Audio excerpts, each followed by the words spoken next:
Hello, Masters. Welcome to your Soul Plan book reading session. Today is session 4, but case స్టడీకి వచ్చేటప్పటికి రెండవ case study చేస్తున్నాము. Autism. Case study యొక్క topic ఏంటి? Autism. నిన్న మనం హాఫ్ వరకు తెలుసుకున్నాము, ద ఇంట్రడక్షన్ పార్ట్. ఇందులో ఈ కేస్ స్టడీలో మనము శారీరక మానసిక వికలాంగుల యొక్క సోల్ ప్లాన్ ఏంటి, వాళ్ళ పరిస్థితి ఏంటి, వాళ్ళ పేరెంట్స్ అంటే ఫ్యామిలీ మెంబర్స్ ఎవరుంటే వాళ్ళ ఎస్పెషల్లీ పేరెంట్స్ యొక్క సోల్ ప్లాన్ ఏంటి, అది ఇంట్రెస్టెడ్గా ఉన్నారు మన సోల్ ప్లాన్ బుక్ రాసిన రచయిత రాబర్ట్ గారు. ఎందుకు అంటే అలాంటి కిడ్స్ని ప్లాన్ చేసుకొని వచ్చినప్పుడు these are the brave souls. Parenting side నుంచి నేను ఆలోచిస్తాను, మోర్ అండ్ మోర్ వీళ్ళ సోల్ ప్లాన్ కూడా తెలుసుకోవడానికి ప్రయత్నిస్తాను అన్నట్లుగా చెప్పారనమాట. దానికి సంబంధించి వాళ్ళ పేర్లు ఒక్కసారి రివైజ్ చేసుకుందాము. Jennifer Stuart is the mother. తనకు పెద్ద కూతురు సారా, 23 years. She is the supporting character for her life. All good, తనతో ఏమీ ఉండదు. పెద్ద కొడుకు రయ్య, వాడికి 16 years.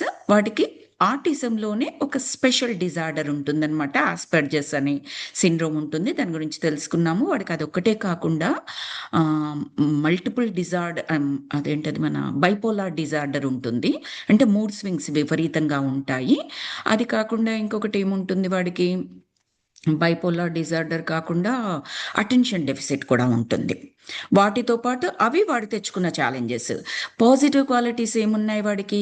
Weather reporting and politics, అది వాడి పాజిటివ్ క్వాలిటీస్, ఆ స్ట్రెంగ్త్. రెండో వాడు బ్రాడ్లీ. వాడు 4 years ఉన్నప్పుడే ఫాదర్ మదర్ డైవర్స్ అయిపోతుంది. So she is the single parent. తన యొక్క పాజిటివ్ క్వాలిటీస్ ఏంటి? 2-3 సార్లు ఇలా ఏదైనా పాట విన్నాడు అంటే పియానో మీద యాజ్ ఇట్ ఈస్గా ప్లే చేయగలడు. వాడికి ఉన్న ఛాలెంజింగ్ సిచ్యువేషన్ ఏంటి? ఎక్స్ట్రాడినరీ థింగ్స్ అంటే పుట్టుగుడ్డివాడు, అలాగే సీరియస్ ఆటిజం. అందులో భాగంగానే విపరీతమైన కోపం, వియర్డ్ బిహేవియర్, ఇవి నేర్చుకున్నాం మనము. ఓకే, సో దానికి సంబంధించి నేర్చుకున్నాం కాబట్టి ఇప్పుడు డైరెక్ట్గా ప్రీ బర్త్ ప్లానింగ్ సెషన్లోకి వెళ్ళిపోదాము. ఈరోజు సెషన్లో ఇక్కడ first pre birth planning session అనగానే ఊహించుకోండి మాస్టర్స్, కథ వింటున్నప్పుడే మనమందరము ఒక కాన్ఫరెన్స్ రూమ్లో ఏం జరుగుతుందో చూస్తున్నాము. ఒక టీవీలో చూస్తున్నట్టుగా, ఒక మూవీ చూస్తున్నట్టుగా విజువలైజ్ చేసుకోండి.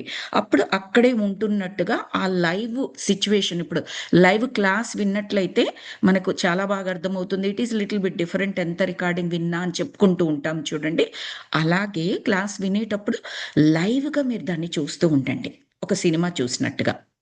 ఓకే, సో ఇక్కడ మన మీడియం కావాలి. మనకు మీడియం అంటే ఛానలైజేషన్ చేసి మన యొక్క క్వశ్చన్స్ని, అంటే రాబర్ట్ గారు ఏ క్వశ్చన్స్ అయితే ఏ కేస్ స్టడీస్ గురించి అడుగుతారో ఆ పర్టికులర్ క్యాండిడేట్ను కూడా తీసుకెళ్తారనమాట అక్కడికి. ఆ క్యాండిడేట్ ఎవరు ఇక్కడ? మన జెన్నిఫర్ స్టూవర్ట్. మిగతా 2 పిల్లలు కదండి, సో మదర్ని తీసుకెళ్తారు. ఆ మదర్కి సంబంధించిన క్వశ్చన్స్ రాబర్ట్ గారు ఈ మీడియంని అడిగితే, మీడియం పేరు వచ్చేసి కార్బీ మెట్లీడ్. ఇది 3rd medium name. Last week major accidents ఇతర 2 పేర్లు విన్నాము, ఇది 3rd మీడియం. ఈయన మొత్తం నలుగురు మీడియంస్ని సెలెక్ట్ చేసుకుంటాడు టెస్ట్ కేస్, ఈ కేస్ స్టడీస్ అన్నిటిని టెస్ట్ చేయడానికి, ఐ మీన్ లైక్ ఆ పరిశోధన పత్రాలు రాయడానికి. ఓకే, సో కార్బీ మెట్లీడ్ ఏం చేస్తుంది? తన సోల్ గైడ్ని కాంటాక్ట్ చేస్తుంది, ఆమె యొక్క సోల్ గైడ్ కూడా ఇవన్నీ కూడా క్వశ్చన్స్కి ఆన్సర్ చేయగలిగే కెపాసిటీ ఉంటుందన్నమాట, క్యాపబిలిటీ ఉంటుంది. అయితే ఫస్ట్ జెన్నిఫర్ గురించి అడుగుతారు. అసలు ఏంటి ఈమె సోల్ ప్లాన్ ఏంటి, ఎందుకు ఇలా పిల్లల్ని తీసుకొచ్చుకుంది? అండ్ సింగిల్ పేరెంట్, భర్తతో చాలా చిన్నప్పుడే డైవర్స్ అయింది. డాడ్ సపోర్టివ్గా ఉంటారు, బట్ ఆయన పెద్ద ఆయన కాబట్టి పెద్దగా తెలియదు. ఏంటి ఇంత బ్రేవరీ తను ఎందుకు తీసుకుంది అని చెప్పేసి ఫస్ట్ అడిగినప్పుడు కార్బీ సోల్ గైడ్ ఏం చెప్తుంది? సోల్ గైడ్ అన్నా స్పిరిట్ గైడ్ అయినా సేమ్ మాస్టర్స్. సో కార్బీ యొక్క స్పిరిట్ గైడ్ ఏం చెప్తుంది అంటే, ప్రీవియస్ బర్త్లోనట జెన్నిఫర్, అది 1930వ సంవత్సరం, అప్పుడు కూడా యుఎస్లోనే పుడుతుంది, ఒక న్యూస్ రిపోర్టర్గా. ఆ న్యూస్ రిపోర్టర్ ఆ న్యూస్ సంస్థ ఏంటి అంటే స్వతంత్ర భావాలు కలిగిన సంస్థ అని చెప్పారు. గుర్తుపెట్టుకోండి 1930 అప్పటికి న్యూస్ ఎలా ఉంది అంటే వీలున్నంత వరకుగా సత్యాన్ని తెలియచేసేది. ఈరోజు న్యూస్‌తో కంపేర్ చేయొద్దు. ఈరోజు ఎక్కడండి, నేను చిన్నగా ఉన్నప్పుడు కూడా ఏదైనా తెలుసుకోవాలి ప్రపంచం గురించి, దేశంలో ఏం జరుగుతుంది, రాష్ట్రంలో అంటే మోస్ట్ ఆఫ్ ఇట్ నమ్మగలిగే స్టేజ్‌లోనే ఉండేవాళ్ళం న్యూస్ పేపర్స్. ఈరోజు అసలు నాకు న్యూస్ పేపర్‌లో ఒకటొచ్చింది అంటే, నా కళ్ళకు కనపడితే నేను విట్‌నెస్ చేస్తే తప్పిస్తే నేను నమ్మలేని సిట్యుయేషన్‌కొచ్చేసాను. నాకు న్యూస్ పేపర్స్ అంటే భలే పిచ్చండి. చిన్నగున్నప్పటి నుండి విపరీతంగా చదువుతాను. ఒక్కటి కాదు, దొరికింది దొరికినట్టుగా చదువుతాను. ఒక్క న్యూస్ అని కాదు, ఏ టు జీ చదువుతాను. ఈరోజు బలవంతంగా ఒక న్యూస్ చదవాలి అనుకున్న first of all first front పేజ్‌లో వేసే ఆర్టికల్స్ చూస్తేనే వాడి టీఆర్‌పీ రేటింగ్ కొరకు ఆలుగడ్డ తేలేదని హస్బెండ్‌ని చంపింది అని రాస్తాడు. జస్ట్ ఆ హెడర్ పెడతాడనమాట. దేనికో దేశ పరిస్థితి ఎలా ఉంది, ఆర్థిక పరిస్థితి ఎలా ఉంది, యుద్ధం పరిస్థితి ఎలా ఉంది, ఇవి చదువుదామని తీస్తే ఇవి తీసుకొస్తాడు. ఇవి ఫస్ట్ పేజ్ న్యూస్ కాదసలు. ఇదెందుకు చెప్తున్నాను అంటే, ఆ రోజుల్లో ఆమె యొక్క డ్యూటీ ఎలా ఉండింది అని చెప్పడానికి చెప్తున్నాను. ఓకే. అదొక స్వతంత్ర భావాలు కలిగిన సంస్థ. ఈమె న్యూస్ రిపోర్టర్. ఆ న్యూస్ రిపోర్టర్‌లు ఆ టైంలో ఏం జరిగింది అంటే 1930 సంవత్సరంలో మన నాజీస్ ఉన్నారు కదండీ జర్మన్‌లో, అందరికీ తెలిసి ఉంటుంది.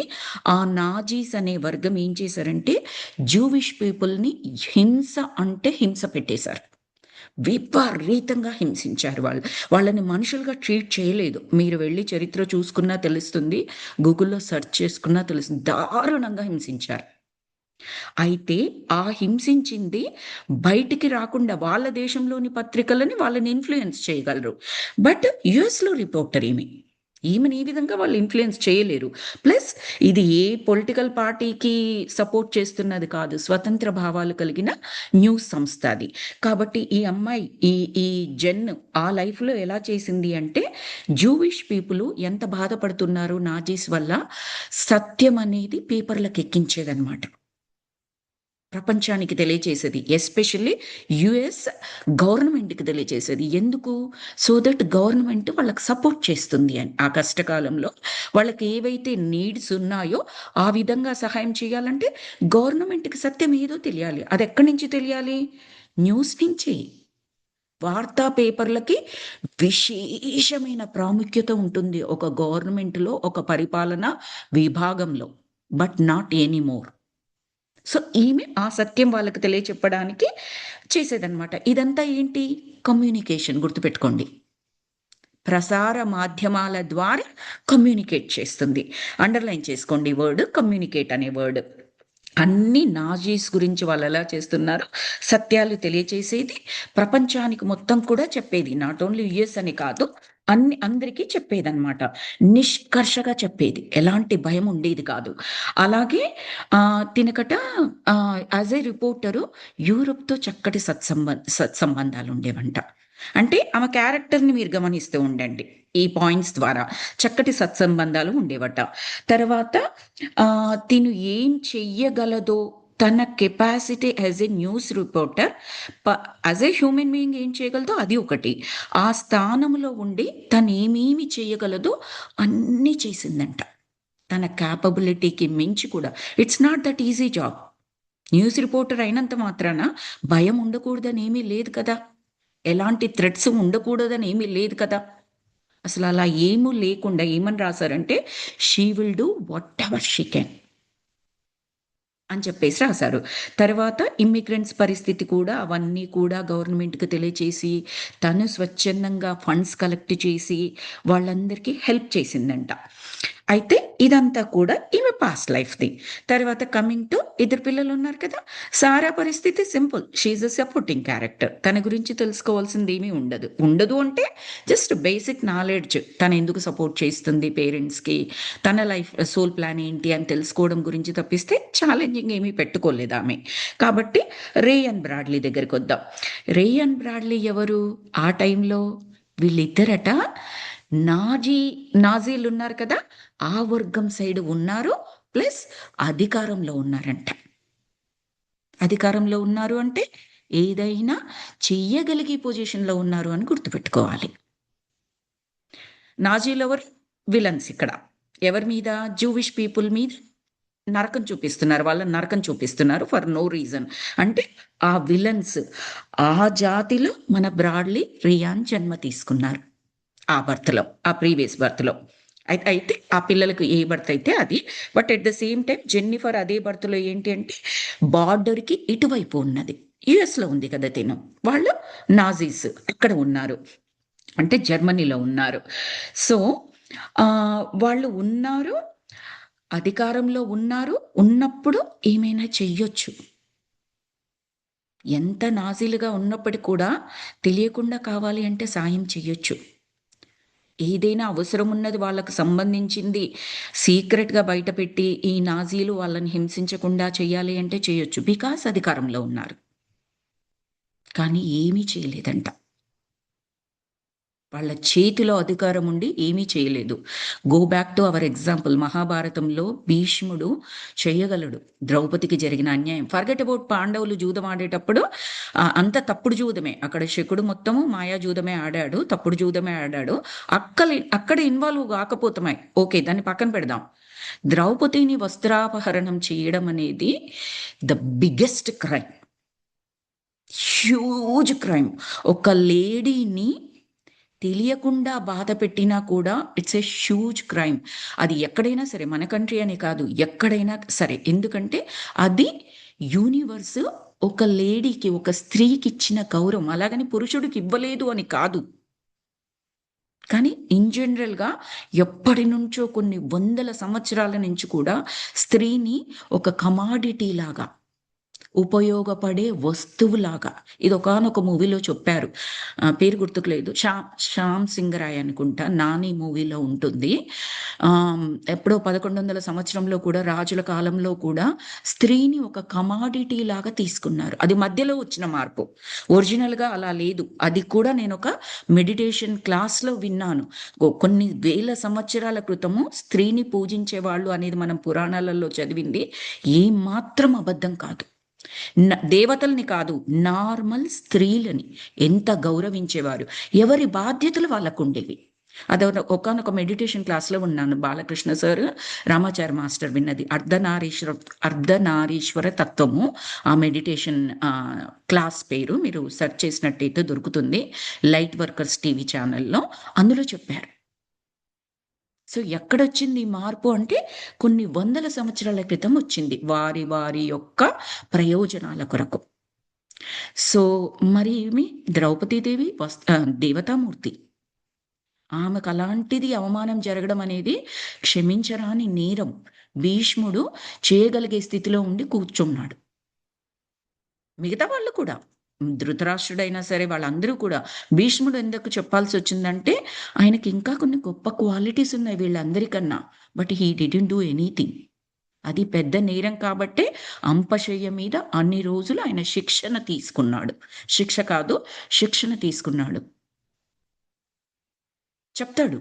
శ్రీకృష్ణ పరమాత్మ చెప్తాడు. ఆయన విష్ణు సహస్రనామం చెప్తారు కదా! ఆ టైంలో చెప్తారు. సో, ఇక్కడ రేయాన్ బ్రాడ్ అధికారంలో ఉండి కూడా they did not communicated anything to the world that they are supposed. Again communication అన్న పదం వాడాను గుర్తుపెట్టుకోండి. మదర్ ఏం చేశారు? The best communicated.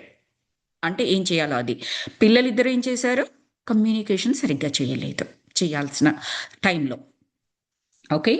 తరువాత ఇంకొకటి ఏం చెప్తారు అంటే, ఇక్కడ సోల్ గైడ్ కదా మాట్లాడుతూ ఉన్నారు ఛానెలింగ్‌లో.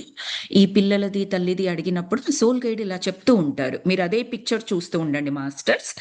అందరిని ఎప్పుడూ కూడా మనం సోల్ స్థాయిలోనే చూడాలి. ఫిజికల్ బాడీ అనేది ఒక ఫిట్టింగ్ సూట్. మనం ఒక సూట్ అంటే వస్త్రం. సూట్ అంటే సూట్ అని కాదిక్కడ. ఈ శరీరాన్ని కప్పడానికి ఒక వస్త్రం తయారు చేసుకొని వేసుకుంటాం కదా! ఏదో ఒక డ్రెస్సో, శారీనో, ప్యాంట్ షర్టో ఏదో ఒకటి వేసుకుంటాం కదా! అలాగే ఆ సోల్‌ని కప్పడానికి వచ్చిన ఒక వస్త్రము మాదిరి శరీరం ఇది. అది ఉండాల్సిందే. దానికివ్వాల్సిన కేర్ అదివ్వాల్సిందే. ఇప్పుడు నేను బట్టలేసుకున్నాను, చిరిగిన బట్టలు వేసుకున్నాను. ప్రయోజనం ఏంటి? ఏదైతే కప్పుకోవాలని నేను వేసుకున్నానో, అవి బహిర్గతమయ్యేటట్టుగా చినిగిన బట్టలేసుకున్నాను. Is there any use?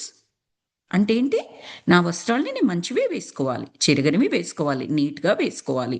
అది ఎలాగో ఈ భౌతిక శరీరాన్ని కూడా అలాగే కాపాడుకోవాలి, కేర్ తీసుకోవాలి. అయితే నేను అన్న స్పృహ ఆత్మ స్థాయిలో, సోల్ స్థాయిలో ఉండాలి అని ఫస్ట్‌లోనే చెప్తున్నారు ఈ సోల్ గైడ్. కార్బీ మెట్లీడ్ యొక్క సోల్ గైడ్ అందరికీ చెప్తున్నారు. ఎవ్వరు కూడా బానిసలుగా చూడకూడదు. నేను యుద్ధం చేస్తున్నాను. నీ దేశం చాలా చిన్నది. నేను ఇక్కడ పెద్ద స్థాయిలో ఉన్నాను. నిన్ను బానిసలుగా చూస్తాను. లేదా నేను గెలిచేశాను నీ మీద. నీ రాజ్యాన్ని నేను ఆక్రమించేశాను. కాబట్టి నీ రాజ్యంలో ఉన్న ప్రజలందరూ నా బానిసలు. నో. సోల్ స్థాయిలో చూడండి. వాళ్ళు ఏదో సోల్ ప్లాన్ కొరకు అలాంటి రాజ్యంలో జన్మ తీసుకున్నారు. అలా ఇబ్బందులు పడేట్టుగా పెట్టుకున్నారు. వాళ్ళ లెసన్స్ వాళ్ళకుంటాయి. అలా సోల్ స్థాయిలో చూడమని చెప్తోంది. ఎవరిని బానిసలుగా చూడకూడదు. అండ్ అలాగే truthful communication. This is the word చాలా సార్లు యూజ్ చేసింది ఈవిడ స్పిరిట్ గైడ్. ట్రూత్‌ఫుల్ కమ్యూనికేషన్ అనేది చాలా ఇంపార్టెంట్. దాన్ని చేయడం వల్ల మనం చాలా విషయాల్ని బహిర్గతం చేయవచ్చు. అవసరమైన టైంలో నీకు అధికారం ఉన్నట్లయితే, అంటే చెప్పగలిగే స్థాయి ఉన్నట్లయితే. చెప్పలేని స్థాయి ఉన్నా, చెప్పలేని మనుషులకైనా ఇది వర్తించదు. కొన్నిసార్లు అవతల వాళ్ళుంటారు, పరమ మూర్ఖులుగా ఉంటారు. చెప్పి ఎనర్జీస్ డ్రైన్ అవ్వడం తప్పిస్తే ఎలాంటి ప్రయోజనం ఉండదు. ఆ సిట్యుయేషన్‌లో ఇది వర్క్ అవ్వదు. అప్పుడేం వర్క్ అవుతుంది? మన ఎనర్జీస్‌ని పెంచుకొని, మన ఇంట్లో ఇన్‌కేస్ వాళ్ళు మన ఇంట్లో ఉన్నా, మన ఆఫీస్‌లో ఉన్నా, మన చుట్టుపక్కల ఉన్నా కూడా, ఆ ఎనర్జీస్‌తో వాళ్ళ ఎనర్జీస్ కూడా పెరిగేట్టుగా చేయడం. అది ఒక సేవాభావమే. ఇంట్లో వాళ్ళకి చేస్తే బాధ్యతనుకుంటే, ఇంటి పక్క వాళ్ళు కానీ, వాళ్ళ వల్ల ట్రబుల్ అయ్యే వాళ్ళని కూడా చూసాను మాస్టర్స్. ఒక మాస్టరు తను మెడిటేషన్ కూడా చేస్తూ ఉంటారు. బిగ్గెస్ట్ ప్రాబ్లమ్ ఏంటంటే, ఫ్రెండ్ వల్ల తను ఎంత సఫర్ అవుతుందో అది బిగ్గెస్ట్ ప్రాబ్లమ్ తనది. ఇంకొక మాస్టర్‌ని చూసాను. తనైతే టీచింగ్ కూడా చేసింది చాలా రోజులు. తన బిగ్గెస్ట్ ప్రాబ్లమ్ నెయిబర్స్. పెద్ద న్యూసెన్స్. ఆ ఇల్లే ఖాళీ చేసి వెళ్ళిపోవాల్సినంత పెద్ద న్యూసెన్స్ ఆ neighbours. So, all the time family అనో, లేకపోతే ఎక్కువ శాతం వర్క్ చేసే ఆఫీస్‌లలో, బిజినెస్‌లో ఇలా అని మాత్రమే కాదు. సో, అలా ఉన్నప్పుడు వాళ్ళు వినలేరు, చెప్పినా వినట్లేదు అని కొన్ని సార్లు చెప్పిన తర్వాత తెలిసిందనుకోండి, మనం ప్లాన్ చేంజ్ చేయాలి. ప్లాన్ ఏ వర్కౌట్ అవ్వట్లేదు. Plan B. అక్కడ ఇదేమీ ప్రాబ్లమ్ కాదు. మనం తప్పు చేస్తున్న ఫీలింగు, నేరం చేసిన ఫీలింగు, భీష్ముడి సిట్యుయేషన్‌లో ఫీలింగ్ కాదక్కడ. చెయ్యగలిగి ఉండి చేయలేకపోతే మాత్రమే ఇది వర్తిస్తుంది. సో, అదొకటి చెప్పారు. తరువాత ఇంకొకటి ఏం చెప్పారంటే, బ్రాడ్లీ అండ్ రేయాన్ వాళ్ళు కమ్యూనికేట్ చేయవలసింది చెయ్యలేదు కాబట్టి, దానికి సంబంధించిన లెసన్స్ అనుకోండి, దానికి సంబంధించిన కర్మ బ్యాలెన్స్ అనుకోండి. దాని కొరకు ఈ జన్మలో ఇలా ప్లాన్ చేసుకున్నారు. బేసికల్లీ వాళ్ళు ఎందుకు ఆ ఛాలెంజింగ్, ఇతనేమో సీరియస్ ఆటిజం అండ్ బ్లైండ్ వీడు చిన్నోడు. పెద్దోడేమో part of the autism and bipolar disorder, attention deficit. వాడెందుకు అది తీసుకున్నాడంటే కమ్యూనికేషన్ లెసన్స్‌ని నేర్చుకోవడానికి. ఇంకా కొంచెం ఉంటుంది. అది నెక్స్ట్ క్వెషన్స్‌లో వస్తుంది ఓవరాల్‌గా. మరి తల్లెందుకు ఇలా ప్లాన్ చేసుకుంది? ఆ కమ్యూనికేషన్ లెసన్స్‌ని పిల్లలకు నేర్పించడానికి. సో, యాస్ ఎ టీచర్ ఆమె, యాస్ ఎ స్టూడెంట్ వీళ్ళు. Same lesson, communication lesson. ఎంత బ్యూటిఫుల్‌గా మ్యాచ్ చేసిందంటే యూనివర్స్ మాస్టర్స్, ఆ ప్రాబబిలిటీస్, ఆ కాంబినేషన్స్, ఏ సోల్‌కి ఏ సోలు ఎక్కడ మ్యాచ్ అవుతారు. వీళ్ళొక కర్మ చేసుకొనుంటారు, వాళ్ళొక కర్మ చేసుకొనుంటారు. రెండింటిని బ్యాలెన్స్ చేస్తూ, కనెక్ట్ చేస్తూ మళ్ళీ ఈ లైఫ్‌లో లెసన్ ప్లాన్ చేయాలి. Only the universe can do. Only the almighty creator కుండు. Nothing. It's not any human brain. It's not any science. Science will not explain period. అంటే ఎవరైతే దేవుడు లేడు ఇలాంటిది నమ్ముతారో, దేవుడు ఉన్నాడు లేదు అది ఆ వాదన అనవసరం. But there is an almighty. There is a huge power in the cosmos that does all these things. ఎవరండి కూర్చొని సముద్రాల్ని తయారు చేసింది? బిందె బిందె తీసుకెళ్ళి సముద్రాన్ని ఎవరు తయారు చేశారు? చెరువు అంటే చేయగలం, నదుల్ని కూడా మనం ఏం తయారు చేయలేము. ఈ ప్రకృతిలో దేన్ని మనం తయారు చేశాము? మనం తయారు చేయనప్పుడు ఎక్కడి నుంచి ఊడిపడ్డాయి ఇవన్నీ? ఎలా వచ్చాయి? గాలిని మనం ఏమైనా తయారు చేసుకున్నామా? నిరంతరం పుట్టిన దగ్గర నుంచి పోయేదాకా పీలుస్తూనే ఉన్నాము. Billions of people, billions of living beings ఎక్కడి నుంచి తయారవుతుంది? హ్యూమన్ తయారు చేసేదైతే ఎక్కడో ఓ దగ్గర ఎండ్ అంటూ ఉంటుంది కదా దానికి? లేదు కదా! సో, యూనివర్స్ దగ్గర మన ప్రీవియస్ లైఫ్స్‌ని బట్టి ఏ లెసన్స్ ఉన్నాయి, ఏ కర్మ బ్యాలెన్స్ ఉంది, వాటిని బట్టి బ్యూటిఫుల్‌గా డిజైన్ చేస్తదనమాట. అది కూడా మనతోనే డిజైన్ చేయిస్తది. మనకు డిజైన్ చేయించడానికి కొందరు సోల్ గైడ్స్‌ని కూడా ఇస్తది. బికాజ్ సోల్స్‌లో ఏజెస్ ఉంటాయి. Baby soul, kid soul, young soul, తర్వాత adult soul, matured soul, old soul ఇలా ఉంటాయన్నమాట కొన్ని స్టేజెస్. ఆత్మస్థితులు అంటారు వాటిని. 6 7 ఆత్మస్థితులు ఉంటాయి. వీళ్ళ ఆత్మస్థితి కూడా మనకు తెలుస్తుంది ఈ కేస్ స్టడీలో. సో, అదొకటి చెప్తారనమాట. సో, ఆ ట్రూత్‌ఫుల్ కమ్యూనికేషన్ గురించి లెసన్స్ తీసుకోవడానికి అన్నాతమ్ముళ్ళు ఇద్దరు ఆటిజం లెసన్స్ పెట్టుకొని వస్తారు వాళ్ళు. తర్వాత ఇంకా ఛానెలింగ్‌లో ఇంకేం చెప్తూ ఉంటారు అంటే, సోలట వాళ్ళకు ప్రీవియస్ బర్త్స్‌లో కొన్ని ఇంట్రెస్ట్‌లుంటాయి గదా! కొన్ని కళలు, ఆర్టిస్టిక్ స్కిల్స్. అంటే ఇంట్రెస్ట్ అనుకోండి, ఆర్టిస్టిక్ స్కిల్స్ అనుకోండి, ఫుడ్ హ్యాబిట్స్ అనుకోండి, ఏమైనా అనుకోండి, ఆ క్యారెక్టరిస్టిక్స్ అనుకోండి. అవుంటుంది కదా! అవట కొన్ని జన్మలకు కంటిన్యూ చేస్తదట. కొద్దో గొప్పో వాసన. మన పెద్దవాళ్ళు చెప్తారు అమ్మమ్మలు, నానమ్మలు. వీడికేదో వాసన ఉన్నట్టుందే ఇంకా. వీడింకా డాక్టర్ చేస్తున్నాడు గానీ, ఇంజినీరింగ్ రిలేటెడ్ రిపేర్స్ ఉంటే వీడింట్లో అన్నీ చేస్తాడు. లేదు, వీడు ఇంజినీర్ చదువుతున్నాడు, వీడు ఇంజినీరు, సాఫ్ట్‌వేర్ ఇంజినీరు. బట్ ఇంట్లో ఎవరికి ఏదైనా కూడా మెడికల్ రిలేటెడ్ వీడు టక్కన గుర్తుపట్టేస్తాడు ఆ రోగమేంటో. వీడు పూర్వజన్మలో ఏ డాక్టరో ఏమో ఇలా అంటుంటారు. అంటే వాళ్ళు చదువుకున్న చదువు, చేస్తున్న వృత్తికి సంబంధం లేకుండా, చదువుకొని చేయాల్సిన పనిని కూడా వాళ్ళేమీ చదవకుండానే అద్భుతంగా చేసేస్తారు. అదేంటంటే వాళ్ళ సోలు ప్రీవియస్ బర్త్స్‌లో చేసిన అదనమాట. ఆ ఆసక్తి కొద్దో గొప్పో కంటిన్యూ అవ్వడానికి అవకాశం ఉంటుంది. ఇదెందుకు చెప్పారట? చూద్దాం. అంటే సోల్ గైడ్ ఈ విషయం ఎందుకు చెప్తోంది మనకి? ఆహ్, రేయాన్ తీసుకుందాం. రేయాన్ ఏంటి? పాలిటిక్స్‌లో ఇంట్రెస్ట్ ఉంది ఆ అబ్బాయికి. రైట్? అతనట జర్మన్‌లో పుట్టినప్పుడు, నాజీస్ అంటే జర్మన్‌లోనే కదా! ఇంకా కొన్ని లైఫ్స్ కూడా ఉంటాయి. అది కూడా చెప్తారు ముందర. జర్మన్‌లో పుట్టినప్పుడట అతనికి ఆహ్, ఈ పాలిటిక్స్ ఇదుంది కదా! పాలిటిక్స్‌లో విపరీతమైన నాలెడ్జ్ ఉండడము, అధికారంలో ఉండడము. ఒక్క నిమిషం మాస్టర్స్. అధికారంలో ఉండడము, దానికి సంబంధించినవన్నీ తెలుస్తూ ఉంటాయి కదా మాస్టర్స్. అందుకని చెప్పేసి దానికి సంబంధించిన ఆసక్తి ఏదైతే ఉందో, ఈ జన్మలో ఆటిజంది పెట్టుకొనొచ్చినా కూడా కంటిన్యూ అయ్యింది. అందుకే లోతైన అవగాహన ఆ అబ్బాయికి. నార్మల్ వాళ్ళకి కూడా అర్థం కానిది ఆ అబ్బాయికి అర్థమవుతుంది.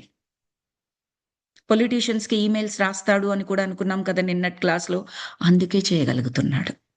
అందుకని ఈ పాయింట్ చెప్పారు సోల్ గైడ్ మనకి. తర్వాత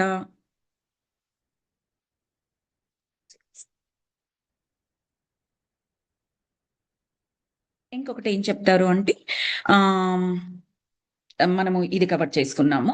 ట్రూత్‌ఫుల్ కమ్యూనికేషన్‌ది కవర్ చేసుకున్నాము. తర్వాత ఆహ్, జెన్నిఫర్ ఏంటి అంటే ఆవిడ మెచ్యూర్డ్ సోల్ అట ఇంతకు ముందే. ఈ జన్మ తీసుకోకముందే ఒక మెచ్యూర్డ్ సోల్. ఇప్పుడే చెప్పుకున్నాం కదా! ఆత్మస్థితులు అని. మెచ్యూర్డ్ సోల్ అనేది ఆల్‌మోస్ట్ ఒక వయస్సుతో పోల్చినట్లయితే 100 సంవత్సరాల పీరియడ్ అనేది ఫుల్ అని అనుకున్నట్లయితే she already completed 70, 80% of the lessons. Soul స్థాయిలో. ఏ లెసన్స్ అయితే తీసుకోవాలో అలా ఆల్రెడీ తీసుకొని ఉన్నది. అందుకని కూడా మెచ్యూర్డ్ సోల్స్ ఏం చేస్తారటంటే, వాళ్ళ కర్మ రిలేటెడ్ కొన్ని పెట్టుకోవచ్చంట. నలిఫై చేసుకోవడానికి. ఇంకొకటి లెసన్స్ వీళ్ళు టీచర్‌గా కూడా, టీచర్‌గా అంటే ఒక క్లాస్ టీచరు, ప్రొఫెసర్ అలా టీచర్ అని మాత్రమే కాదు.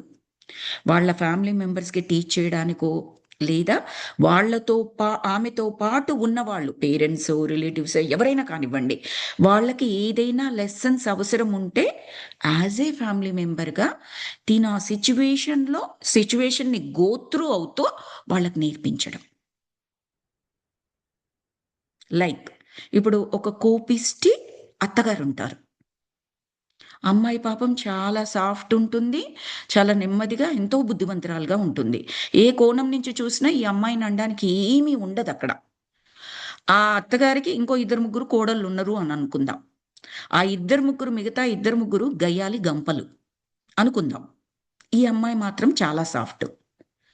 న్యాచురల్లీ అత్తగారికి గొడవలు ఎవరితో కావాలి? ఎవరి మీద చాలా కోపం, చిరాకుండాలి? ఈమె పెత్తనం సాగదు కాబట్టి ఆ గయ్యాళి కోడళ్ళ మీద ఉండాలి. విచిత్రంగా ఏమవుతదంటే, తన కోపం, శాడిజం ఎవ్రీథింగ్ ఈ సాఫ్ట్ కోడల మీదనే చూపిస్తూ ఉంటది. ఈ సిట్యుయేషన్స్ నేను చూసాను మాస్టర్స్. I witnessed it. సినిమాల్లో కూడా చూపిస్తారు.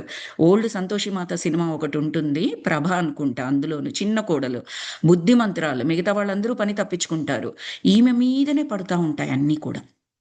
ఎందుకు అంటే, ఈమె ఆ సిట్యుయేషన్‌ని గో త్రూ అవ్వడం ద్వారా ఈమె నేర్చుకోవాల్సిన సహనము, ఓపిక ఏవైతే ఉన్నాయో అవి లెసన్స్ ఆత్మ ప్రగతి కొరకు. అలాగే వాళ్ళ అత్తగారు కోపానికి సంబంధించిన లెసన్స్, లేదా కర్మపరంగా చూసినట్లయితే వీళ్ళిద్దరికి సంబంధించిన కార్మిక్ అకౌంట్ ఉంటుంది. రెండే అక్కడ. ఒకటి ఆత్మ ప్రగతికి సంబంధించిన లెసన్స్, రెండోది కర్మ నల్లిఫై. నిన్ననే చెప్పుకున్నాం మనది ఆ 2 మేజర్ థింగ్స్ అని. అలా పెట్టుకోవడానికి ఉంటుంది. సో, ఇక్కడ జెన్నిఫర్ ఏం చేస్తుంది, ఆమె ఆల్రెడీ మెచ్యూర్డ్ సోల్ కాబట్టి, ఈ ఇద్దరు సోల్స్ కూడా బాయ్స్ ఉన్నారు కదా! Ryan and Bradley. వీళ్ళిద్దరూ యంగ్ సోల్స్ అంట. వాళ్ళని ప్రాపర్‌గా గైడ్ చేయడానికి సోల్ లెవెల్‌లోనే ఆ పిల్లలిద్దరూ ఈమెని తల్లిగా అడుగుతారంట. వాళ్ళ కార్మిక్ అకౌంట్ కూడా ఉంది. జెన్నిఫర్‌కి, బ్రాడ్లీ అండ్ రియాన్‌కి, ఎస్పెషల్లీ బ్రాడ్లీ గురించి ఎక్కువగా చెప్తారు. వాళ్ళ కార్మిక్ అకౌంట్ ఉంది. అలాగే మేము యంగ్ సోల్స్‌మి మేమివి పెట్టుకొని వస్తున్నాము. మాకు ఈ లెసన్స్ కావాలి. నువ్వు మెచ్యూర్డ్ సోల్ కాబట్టి నువ్వు భరించగలవు ఇన్ని సిట్యుయేషన్స్‌ని కూడా. కాబట్టి మాకు హెల్ప్ చెయ్యాలి. ఉంటావా మదర్‌గా అని రిక్వెస్ట్ చేస్తారట. Yes I will do. ఎందుకు? ఈమె పరంగా చూసుకున్నా కూడా she can handle that situation. Not everybody can handle. ఆ ఇద్దరు పిల్లలు అలా, అందున బాయ్స్, సింగిల్ పేరెంట్. ఒప్పుకోవడమే కాకుండా మరి తనకు కొద్దిగా సోల్ గ్రోత్ ఉండాలి కదా! తన కర్మ ఏదైనా ఉండి ఉంటే దాన్ని నలిఫై చేసుకోవడానికి అంత కలిపి చాప్టర్స్ అన్నీ డిజైన్ చేసుకుంటారు ఆ లైఫ్‌లో. సో, అది ఆవిడ జెన్నిఫర్ అలా ఈ పిల్లల్ని యెస్ చెప్పిందంట. నా పిల్లలుగా రావడానికి. ఆ పిల్లల తల్లిని ఎందుకు చేసుకున్నారు మనకిప్పుడు కాస్త అర్థమైంది. తర్వాత ఇంకా ఏం చెప్తున్నారు ఈ ఛానెలింగ్‌లో అంటే, అవతల వ్యక్తిని, వారి వ్యక్తిత్వాన్ని అర్థం చేసుకునే తత్వం ఎవరికుంటుంది అంటే మెచ్యూర్డ్ సోల్స్‌కుంటుందంట. ఇదొక లిట్మస్ పరీక్షలాగా మనం గమనించవచ్చు మాస్టర్స్. ఇప్పుడు కొందరుంటారు, వాడేమైపోతే నాకేంటి? నా పని నాకయిపోయింది. మనం చెప్తూ ఉంటాం వాళ్ళకి. తప్పు నువ్విలా బాధపడ్డావు కదా! ఇలా పరిస్థితొచ్చినప్పుడు మరి నీ పరిస్థితే అతనికి ఈ రోజొచ్చింది. నువ్వలా చెయ్యకూడదు కదా! కుదిరితే ఏదైనా హెల్ప్ చెయ్యి. కుదరకపోతే హార్మ్ అయితే చెయ్యకు అని మనం చెప్తాము పక్కన ఉన్న వాళ్ళము. వాళ్ళు వినిపించుకోరు. అవును నేనప్పుడు ఎక్స్‌పీరియన్స్ చేశాను. ఇప్పుడు వాడి టర్న్. వాడు ఎక్స్‌పీరియన్స్ చేస్తాడు. సింపుల్‌గా, రూత్‌లెస్‌గా, బ్లంట్‌గా, దయ అనేది లేకుండా మాట్లాడడం మనం కామన్‌గా చూస్తూ ఉంటాం. కొందరు తెలివిగా వాటికి పాలిష్డ్‌గా కూడా మాట్లాడతారు. ఇప్పుడు మనం ఈ సోల్ జ్ఞానం తీసుకున్నాము. సింపుల్‌గా ఎలా టర్న్ చేయడానికి అవకాశం ఉంది. ఓకే. నాకు శిక్షణ అయిపోయింది. ఇప్పుడు వాడికి శిక్షణ కావాలి కదా! No, that's not how you look at it. You went through that situation. ఆ సోల్ లెసన్ నీకు అర్థమైనట్లయితే నువ్వు అలాంటి సిట్యుయేషన్‌లో ఉన్నవారికి నీకు చేతనైనంత సాయం చేస్తావు. దయాకరుణతో ఉంటావు. చేత కాకపోతే సాయం చెయ్యవు. కానీ దయాకరుణతో ఉంటావు. అప్పుడే ఆ lesson completed. Otherwise just went through the situation. You didn't learn anything. మళ్ళీ దానికి సంబంధించిన లెసన్స్ ఉండనే ఉంటాయి. ఆ సిట్యుయేషన్ అయిపోయినా కూడా. నేర్చుకోవాల్సిందే. మహా అంటే ఏదైనా కర్మ బ్యాలెన్స్ అయ్యేదుంటే అక్కడ బ్యాలెన్స్ అయిపోతుంది. That's all. ఓకే. సో అది మాస్టర్స్. తరువాత ఈ మెచ్యూర్డ్ సోల్స్ ఎలా ఉంటారు అంటే చాలా చక్కగా చెప్పారు మాస్టర్స్. వీళ్ళు అవతలి వ్యక్తిని, వారి వ్యక్తిత్వాన్ని అర్థం చేసుకునే మనస్తత్వం ఉంటుంది. అలాగే ఫస్ట్ ఇంప్రెషన్స్ చూడరు. ఫస్ట్ ఇంప్రెషన్స్ అంటే మనకు కొన్ని ఇంగ్లీష్‌లో కానీ ఎస్పెషల్లీ ఈ వెస్టర్న్ దాంట్లో వాళ్ళు పాపం ఒరిజినల్‌గా పెట్టినప్పుడు సరియైన మీనింగ్సే ఉండి ఉంటాయి. బట్ ఈ రోజుకి వాటి మీనింగ్స్ మార్చేసి first impression is the best impression అని కూడా చెప్తారు. Not always. దాన్ని మన లోపల కుచ్చేశారు. అంటే నువ్వు ఫస్ట్ నాకు కనిపించావు. నీ అపియరెన్సో, నువ్వేదో సిట్యుయేషన్‌లో ఉన్నావు. హార్డ్ సిట్యుయేషన్ నుంచి అప్పుడే వచ్చావు. నిన్ను ఫస్ట్ టైమ్ నేను మీట్ అయ్యాను. నీ మనస్థితి బాలేకపోవచ్చు. మాట్లాడే విధానంలో కాస్త ఎక్కువ, తక్కువ జరగొచ్చు. అంత మాత్రం చేత నిన్ను చెడ్డవాడిగా నేను ముద్ర వేసేయాలి ఫస్ట్ ఇంప్రెషన్ అంటే. ఇంక నిన్ను నమ్మడానికి లేదు నేనింక. అదెలాగండి? అలాగైతే ఇంకా లైఫ్ అనేది ఉండదు కదా! చేంజింగ్ అనేది ఉండదు కదా! మనం సోల్ ప్లాన్‌లో రాసుకొనొచ్చింది కూడా వెరిఫై చేసుకునే అవకాశం ఉంది అని ఇక్కడ మాస్టర్స్ చెప్తూ ఉన్నప్పుడు, ఏంటి first impression? It is the final impression అన్న టైప్‌లో? నో. అది యంగ్ సోల్స్ చేస్తారు. మెచ్యూర్డ్ సోల్స్ అంటే ఈ ఫస్ట్ ఇంప్రెషన్స్‌ని చూడరు. అంటే వాళ్ళ ఫిజికల్ అపియరెన్స్ కానీ, వాళ్ళ రిచ్‌నెస్ కానీ, వాళ్ళ మేకప్స్ కానీ, వాళ్ళ హావభావాలు కానీ, వాళ్ళ తెలివితేటలు కానీ, వాళ్ళ సామర్థ్యం కానీ, అంటే సొసైటీలో నేమ్, ఫేమ్, సామర్థ్యం ఇవన్నీ ఉంటాయి కదండీ! దాన్ని బట్టి మనకొక ఇంప్రెషన్ కలుగుతుంది. వీళ్ళు చూడరు. వీళ్ళు ఎలా చూస్తారంటే యాజ్ ఇట్ ఈస్‌గా చూస్తారు. ఒక జడ్జిమెంట్‌కి రారు ఇమ్మీడియేట్‌గా. ఇమ్మీడియేట్‌గానే కాదు. వీళ్ళతో ఎన్ని సార్లు మనము కలుస్తూ ఉన్నా కూడా వాళ్ళొక జడ్జిమెంట్‌కి రారు. మనల్ని జడ్జ్ చెయ్యరు వాళ్ళు. ఎప్పుడు సాధారణ దుస్తులు వేసుకొని వచ్చాము. మనకు చాలా ఆస్తి ఉంది. కానీ సాధారణ దుస్తులు. It's my life style. Rajinikanth ఉన్నారు. కొన్ని వందల కోట్ల ఆస్తుంది. ఆయనసలు బయటెళ్ళినప్పుడు మేకప్పు వేసుకోరు. ఆయనెలా ఉంటారో మనందరికీ తెలుసు. ఆయన్ని చూసి ఓ పిచ్చోడనో, లేకపోతే ఓ పిసినారనో, ఇన్ని కోట్లున్నా కూడా బట్టలు సరిగ్గా వేయడు, గడ్డానికి రంగేసుకోడు, ఇంకొకటని మన కండిషన్స్, మన సామాజిక స్థితిలో ఆలోచించి, అతన్ని తక్కువ చేసి చూడడం అనేది ఒకసారి ఆలోచించండి. ఆయన అసలు ఎంత ఆధ్యాత్మికంగా ఎంత ఎదిగిన మనిషి అతను. సినిమా ఫీల్డ్‌లో ఉండి కూడా, ఆ నాటకాల రంగంలో, రంగులు వేసుకునే రంగంలో ఉండి కూడా, ఆధ్యాత్మికత వైపు మొగ్గు చూపి, బయట వచ్చినప్పుడు తనెలా ఉంటారో అలా రావడం అనేది ఎంత హై స్థాయి, ఎంత మెచ్యూర్డ్ స్థాయది. సో, ఈ మెచ్యూర్డ్ సోల్స్ అలా ఉంటారట. మనం పిసినారి అని కూడా చెప్తాము. అంత ఆస్తుంది వేసుకో నీకేంటి? వాడికది ఇంట్రెస్ట్ లేదేమో! హి మే నాట్ లైక్ ఇట్. వాడు అందంగా రెడీ అయినా మనం కమెంట్ చేయొద్దు. అందంగా రెడీ కాలేదు, నార్మల్‌గా ఉన్నా కూడా కమెంట్ చేయకూడదు. It's his choice. ఈ మెచ్యూర్డ్ సోల్స్ అలా ఉంటారు. ఇవన్నీ కూడా మనం చూసినప్పుడు జడ్జ్ చేయడానికి కాదు మాస్టర్స్. సోల్ లెవెల్‌లో థింక్ చేయడం మాత్రమే మనం చేసేది ఇక్కడ జ్ఞానము. తరువాత ప్రాపంచిక తలుకు బెలుకుల మీద వీళ్ళకెలాంటి ఇంట్రెస్ట్ ఉండదంట. తర్వాత ఎలాంటి భ్రమలకు గురికారు. అంటే సొసైటీలో చూసినప్పుడు especially in today's world so many భ్రమలు. ఒక్కసారి ఒక గ్రూప్ గ్యాదరింగ్‌కి వెళ్ళాము అంటే మైండ్ కిందికి, మిందికి జగులవుతూ ఉంటుంది. నేను సరియైన దారిలోనే వెళ్తున్నానా? ఎప్పుడు ధ్యానము, జ్ఞానము, బుక్స్ ఇవి చదవడం. ఆఫ్‌కోర్స్ మన లైఫ్ మనకి ఇంట్లో ఉంది. భర్త, పిల్లలు, ఆఫీస్‌లు ఇవన్నీ మనకున్నాయి. అన్నీ చేస్తున్నాం. సొసైటీలో పార్టీస్‌కి వెళ్తున్నాము. కానీ ఆ భ్రమలకు గురి కాకుండా ఇంటికి రాగానే చేసుకుని ధ్యానం చేసుకుంటూ, బుక్స్ చదువుకుంటూ, క్లాసులు వింటూ కుదిరినప్పుడే బ్యాలెన్స్ చేసుకుంటూ ఉంటే అక్కడికి వెళ్తే వాళ్ళందరూ ఎంజాయ్ చేస్తున్నట్టుగా కనపడతారు. వాళ్ళొక్కరు కూడా కళ్ళు మూసుకొని ఒక క్షణం ఆలోచించే టైప్ కాదు అనుకుందాం. ఇమ్మీడియేట్‌గా మనలో స్టార్ట్ అయిపోద్ది. మైండ్ వర్క్ అవుతదక్కడ. జ్ఞానం కాదు. నేనేం చేస్తున్నాను? ఇంత చేసి కూడా ఇన్ని పరీక్షలు ఎదుర్కోవాల్సొస్తుంది. ఇన్ని కష్టాలు ఎదుర్కోవాల్సొస్తుంది. నో. సోల్ స్థాయిలో ఆలోచించండి.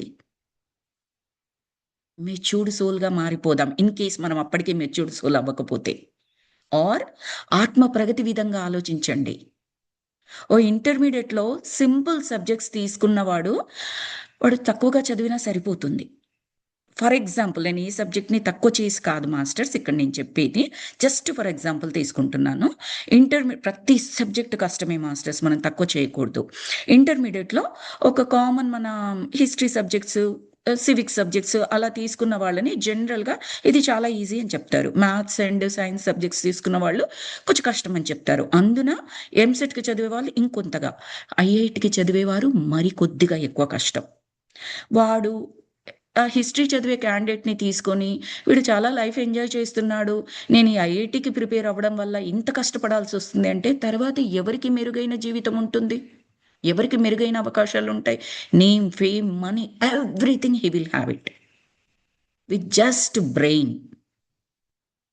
అలాగే ఇది కూడా సోల్ యొక్క లక్ష్యం ఏంటంటే పూర్ణాత్మ నుంచి అంశాత్మగా విడివడిన తర్వాత దాని యొక్క లక్ష్యం పూర్ణాత్మలో చేరడం లేదా పూర్ణాత్మగా మారడం. రెండు ఒకటే మీనింగ్. పూర్ణాత్మలో చేరిన తర్వాత అది పూర్ణాత్మ అవుతుంది కదా. ఆ ప్రయాణంలో లెసన్స్ నేర్చుకుంటుంది. ఆ లెసన్స్ కొందరు ఈజీగా థౌజండ్స్ ఆఫ్ బర్త్స్ ప్లాన్ చేయొచ్చు, కొందరు హండ్రెడ్స్ ప్లాన్ చేయొచ్చు, కొందరు ఒకే జన్మలో బిగ్ బిగ్ లెసన్స్ పెట్టుకొని రావచ్చు. వాళ్ళని దురదృష్టవంతులుగా కేటగరైజ్ చెయ్యకూడదు. అసలు దురదృష్టము అన్న పదమే లేదంట మాస్టర్స్. ఉన్నది దృష్టి, అదృష్టము రెండు మాత్రమే. దాని మీనింగ్ ఏంటంటే దృష్టి అంటే కళ్ళకు కనపడేది, అదృష్టము దృష్ట అని కూడా అంటారు దాన్ని. దృష్ట అంటే కళ్ళకు కనిపించేది, అదృష్టము ఆ అంటే కనిపించదు అక్కడ, కనిపించనిది. ఆ కనిపించనిది ఏదో మనకు హెల్ప్ చేస్తుంది కాబట్టి అదృష్టం అంటున్నాము. రీజన్ చెప్పలేకపోతున్నాం అక్కడ. నాకు $1 మిలియన్ లాటరీ తగిలింది, ఇది నా లక్, నా అదృష్టము అని చెప్తాను. ఎందుకంటే ఎక్కడి నుంచి వచ్చాయి? నేనేమైనా కష్టపడ్డానా? నాకు ఏదైనా రీజన్ ఉందా అది ఎందుకు వచ్చాయో చెప్పడానికి? మీకు లేదు. అంతే తప్పిస్తే దురదృష్టం అన్న వర్డే ఉండదంట. But we categorize like that. No.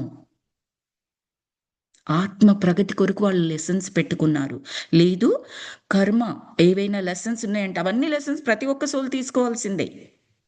మనం తీసుకోలేదు కాదు, వాడేదో బ్యాడ్ కర్మ చేసుకున్నాడు అందుకని మనం కూడా చేసుకుని ఉంటాము. ఇప్పటి వరకు లెసన్స్ తీసుకోలేదు, ఫ్యూచర్లో తీసుకుంటాము. లేదు ఆల్రెడీ లెసన్స్ కంప్లీట్ చేసుకుని ఉంటాము. ఏదైనా ఒకటి. వాడొక్కడే కాదు, బోల్డంత బ్యాడ్ కర్మ పెద్ద పెద్ద మెచ్యూర్డ్ సోల్స్ కూడా చేసుకుంటారు. ఇప్పుడు జెన్నిఫర్ది కూడా చెప్తారు. అందుకని జడ్జ్ చేయకూడదు based on their situation or appearance or anything. అది మెచ్యూర్డ్ సోల్స్ చేసే పనట. తర్వాత అన్ని రకాల ఆత్మలు ఈ ఎర్త్ మీద జన్మ తీసుకుంటాయి. అన్ని రకాల ఆత్మలు అంటే బేబీ, యంగ్, ఓల్డ్, మెచ్యూర్డ్, అన్ని రకాల స్థితులు కలిగిన ఆత్మలు తీసుకుంటూ ఉంటాయి. తర్వాత యంగ్ సోల్స్ ఎలా ఉంటారు అనేది కూడా ఈ ఛానలింగ్లో క్లియర్గా చెప్తారనమాట. వాళ్ళు ఇప్పుడు మళ్ళీ వీళ్ళ క్యారెక్టరిస్టిక్స్ ఏంటో చూద్దాం. అధికారం కోసం తపన పడుతూ ఉంటారు. ఎక్కడ ఉంటే అక్కడ, ఏ లెవెల్లో అయితే ఆ లెవెల్లో. ఒక ఊర్లో ఉన్నారు ఒక సర్పంచ్గా, అలా అధికారం లేదు, సర్పంచ్గా వెళ్ళలేని స్థితిలో ఉన్నారు. వాళ్ళ స్ట్రీట్లో ఒక వాయిస్ ఎక్కువగా ఉన్న వ్యక్తిగా గుర్తింపు కొరకు తపన పడుతూ ఉంటారు. అలా ఏ లెవెల్లో ఉంటే ఆ లెవెల్లో అధికారం కోసం ప్రాకులాడడం, సమాజంలో మనుగడ కోసం అస్తమానం. ఇంకా వాళ్ళు ఒకటి చేశారు అంటే సమాజం ఇతన్ని గుర్తించాలి, అప్రిషియేట్ చేయాలి, లేదా సమాజం గుర్తించిందే ఇతను చేస్తాడు అంతే. ఇతను ఎందుకు చేస్తాడంటే సమాజం కొరకు, అక్కడ అప్రిషియేషన్ రావడం కొరకు. తర్వాత సమాజంలో ఏది అప్రిషియేట్ చేయబడుతుందో అది మాత్రం ఇతను చేస్తాడు, నథింగ్ ఎల్స్. సమాజంలో లేదు ఒక మంచిది ఉంది ఇతనికి బెనిఫిట్ అవుతుంది కానీ చేయడు, బికాస్ అప్రూవల్ లేదు సమాజం నుంచి. For him society is the approval, not himself. తన గురించి తను కూడా ఆలోచించుకునే సిచ్యువేషన్లో ఉండడు. అది యంగ్ సోల్ యొక్క లక్షణం. తర్వాత తమ జీవితాన్ని కంప్లీట్గా ఐడెంటిటీకే అంకితం చేస్తారంట. నేమ్, ఫేమ్ ఇలాంటి వాటి కొరకు అంకితం చేస్తారు. వీళ్ళందరేంటి యంగ్ సోల్స్. వాళ్ళని కూడా మనం చీప్గా చూడాల్సిన అవసరం లేదు మాస్టర్స్, ఎప్పుడూ చూడకూడదు. జడ్జిమెంట్ అంటే ఎవ్రీథింగ్. యంగ్ సోల్స్ అంతే, సోల్ పరంగా. చిన్న బేబీస్ ఉంటారు మన ఇంట్లో, అడ్డదొడ్డంగా ప్రవర్తిస్తారు, వాళ్ళకి ఏమీ తెలియదు. ఇంటికి వచ్చిన వాళ్ళని కాళ్ళతో కూడా తంతారు, బుక్కు మీద కాళ్ళు పెట్టేసి ఇష్టం వచ్చినట్టుగా డాన్స్ చేస్తారు. వాళ్ళని మనం ఎలా తప్పు చెయ్యొద్దు. చెప్పగలిగే స్థితిలో ఉన్నాం కాబట్టి అని వాళ్ళకి ఎప్పటి వరకైతే చెప్పగలిగే స్థితిలో ఉంటామో యాజ్ ఎ పేరెంట్ చెబుతానే ఉంటాము. ఆఫ్టర్ దట్ మనం చెప్పినా వాళ్ళు వినరు. ఆ స్టేజ్ అయిపోయింది. ఎక్కడైతే పేరెంటింగ్ చెయ్యాలో అక్కడి వరకు మన బాధ్యత 100% చేయాలి మాస్టర్స్. అప్పుడు వదిలేసి పెద్దగయిన తర్వాత వాడు చెడిపోయాడు, వాడి వెనకాలే నేనుండి గైడ్ చేయాలని జీవితాంతం పెడితే that might be his soul plan. You cannot disturb that.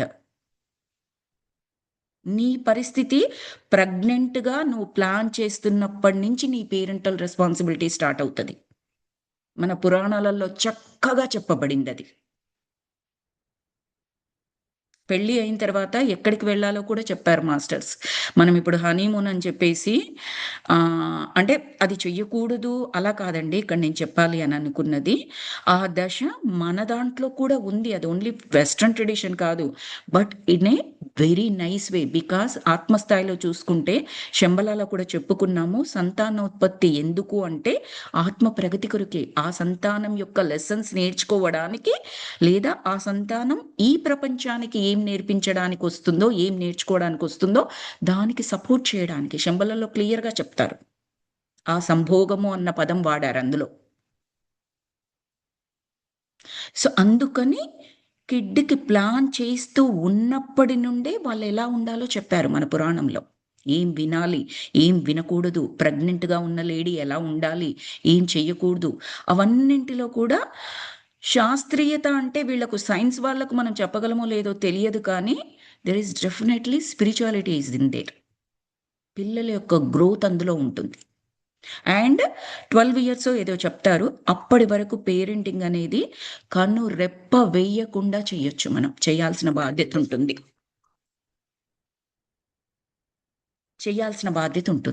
అప్పుడు చేశామా? అది వెరీ ఇంపార్టెంట్. చెయ్యాలి.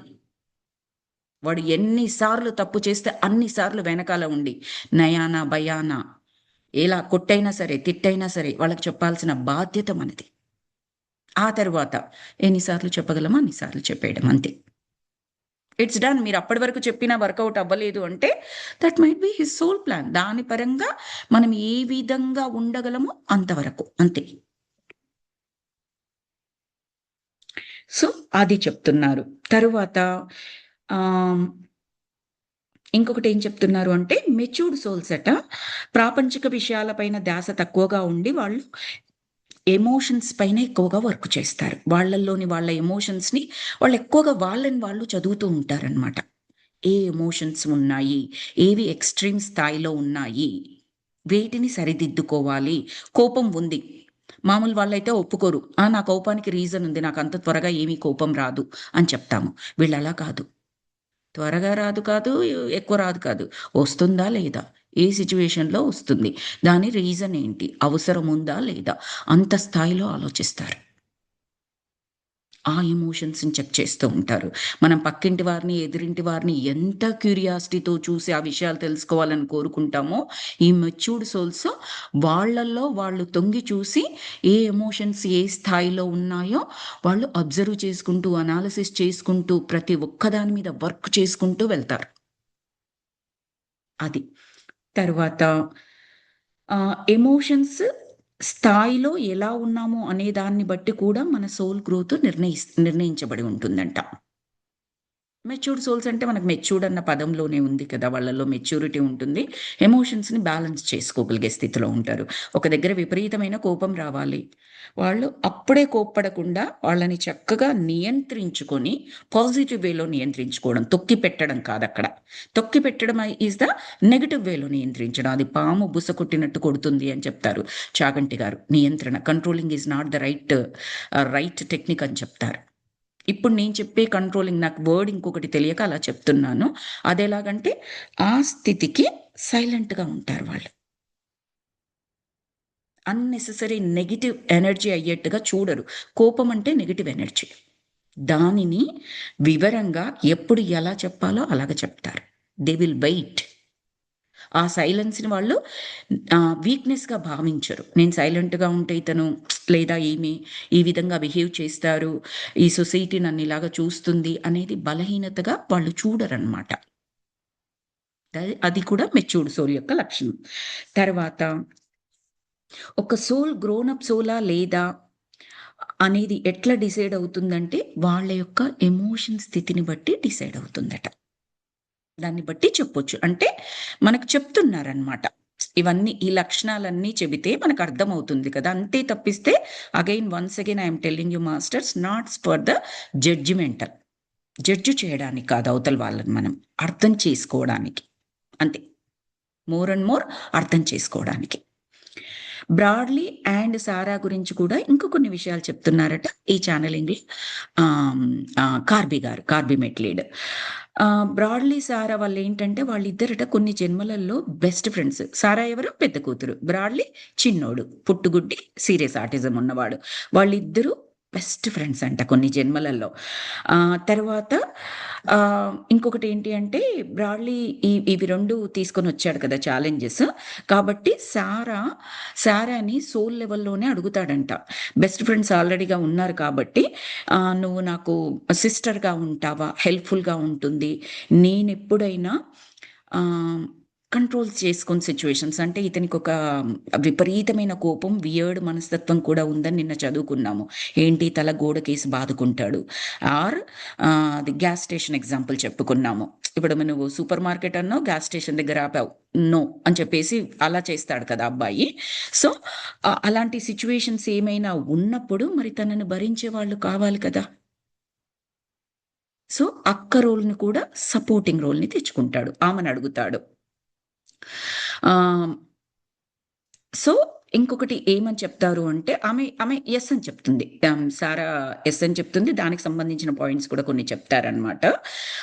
ఇంకొకటి ఏం చెప్తారు అంటే, మన సోల్ ప్లాన్‌లో మన సోల్ మేట్స్ యొక్క పాత్ర చాలా ఉంటుంది అని ఒక మాట చెప్తారు కార్బీ గారు.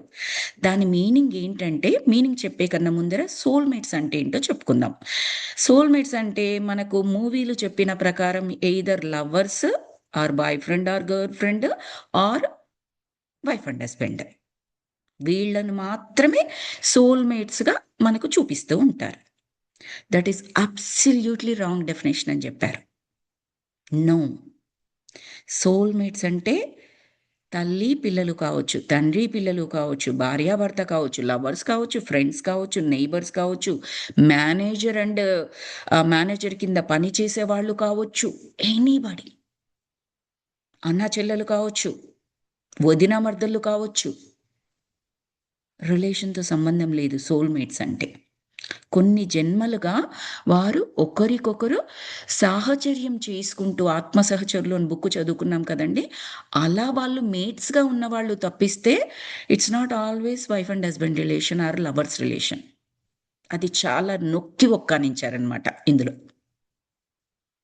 అదొక డెఫినిషన్ మనము గుర్తుపెట్టుకోవాలిక్కడ.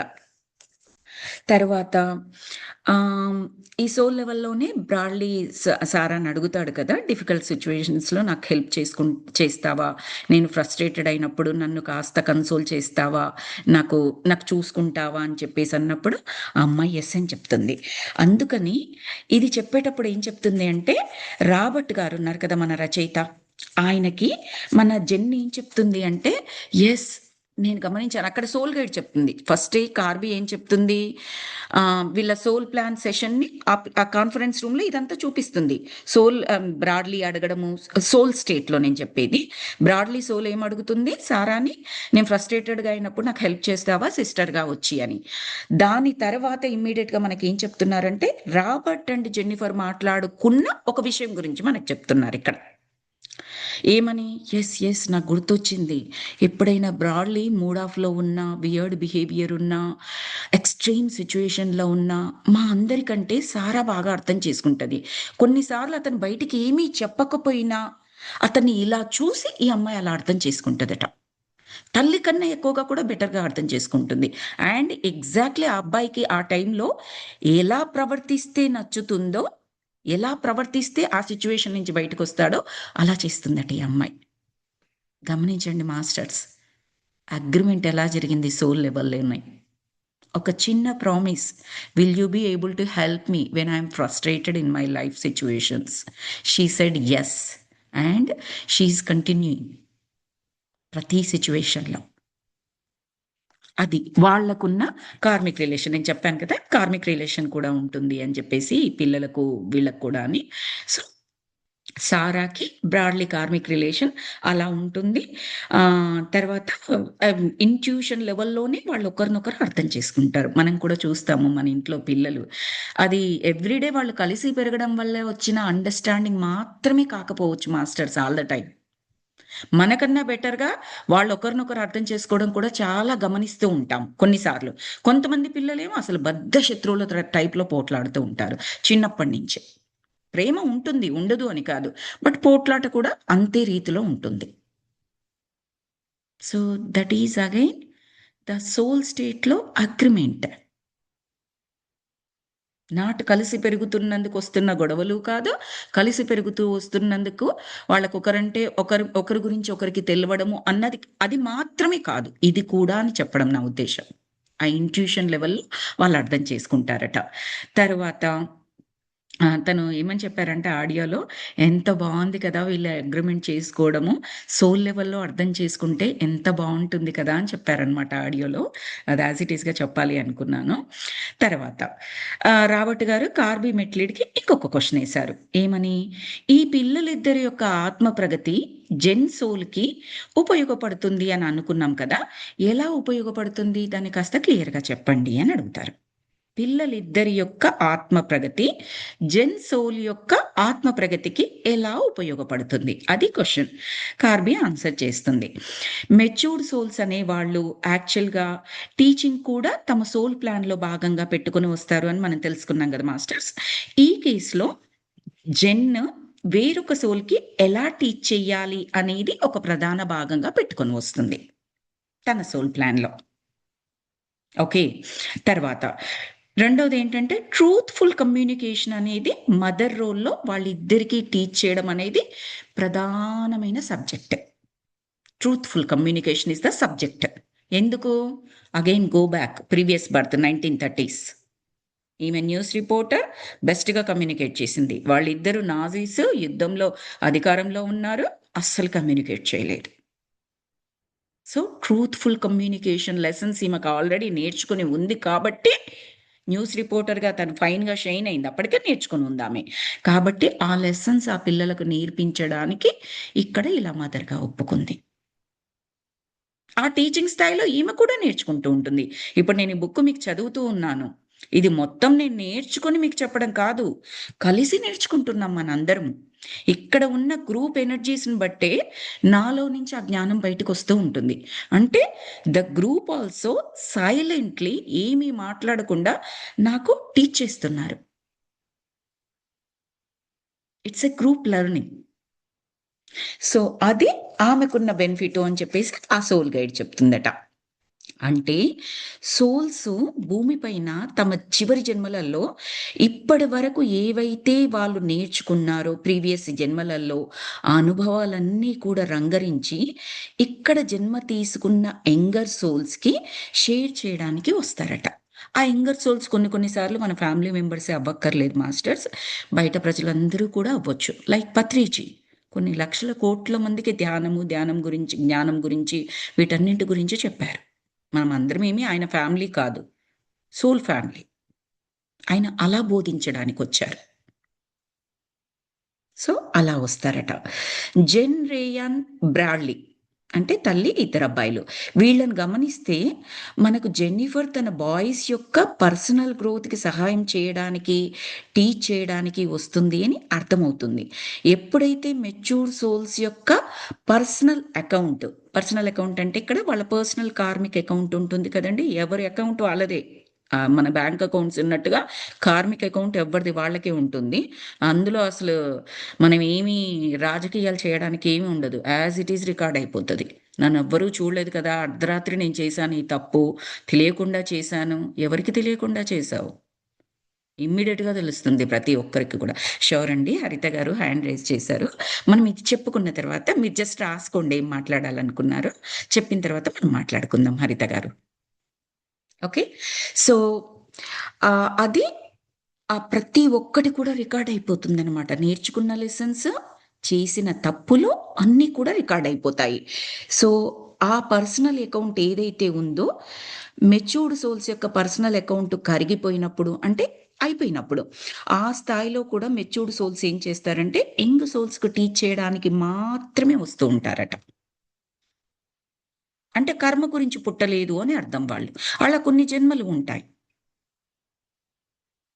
సో, అందుకని కూడా ఈ అమ్మాయి అంటే ఈ జెన్నిఫరు ఈ ఎక్స్‌ట్రార్డినరీ కిడ్స్‌కి అందులో ఆ ఆడియోలో ఏం చెప్పారంటే వికలాంగులు అని చెప్పారు మాస్టర్స్. నేను చెప్పాను కదా! నిన్న 'తన్వి' సినిమా గురించి అందులో ఎక్స్‌ట్రార్డినరీ అన్న పదం విన్న తర్వాత నాకు అదే యూజ్ చేయాలి అని అనిపించింది చాలా. వికలాంగులన్న పదం నాకు చెయ్యాలి అనిపించక నేనది చేస్తున్నాను. ఎక్స్‌ట్రార్డినరీ కిడ్స్‌కి జన్మనిస్తుంది. సో, ఇక్కడ ఏం చెప్తారు అంటే ఈ పిల్లలకు జన్మనివ్వడం, ఈ పిల్లల్ని ప్లాన్‌గా పెట్టుకోవడం ఇది శిక్ష కాదు. పనిష్మెంట్ కానే కాదు. ఆత్మ దృష్టిలో కర్మ అంటే ఏంటి అంటే ఎనర్జీ బ్యాలెన్స్ అట. బాగా రాసుకోండి మైండ్‌లో. కర్మ అంటే శిక్ష కాదు. It's a energy balance. అక్కడ ఒక తప్పు చేయడం ద్వారా లూజ్ అయ్యారు ఎనర్జీ. దాన్ని కరెక్ట్ చేసుకోవడం ద్వారా న్యూట్రలైజ్ చేస్తున్నారు ఎనర్జీని. That's it. ఒక అప్పు చేశారు రూ. 1,00,000 మళ్ళీ మీకు నెక్స్ట్ టైమ్ ఓ 2,00,000 ఇన్‌కమ్ వచ్చింది. 1,00,000 అప్పు తీర్చేస్తారు కదా! అలాగే. సో, తప్పు చేయడం అనేది కూడా మన లెసన్స్‌లో భాగమే. అలాగని తప్పులు చేయిస్తూ ఉండడం కాదు. తెలిసి చెయ్యొద్దు. తెలియకుండా చేసేసాము. దానికి మార్గాలున్నాయి. ఆ లెసన్స్ కొరకు వేరే జన్మల వరకు కూడా వెళ్ళక్కర్లే. మనం ఇక్కడే కూడా నిన్న చెప్పుకున్నాము. క్షమార్పణ. సోల్ స్టేట్‌లో మనస్ఫూర్తిగా మీరు పశ్చాత్తాపపడ్డారనుకోండి. ఆ పశ్చాత్తాపం అనేది అగ్నిలాగా రగిలిపోవాలి.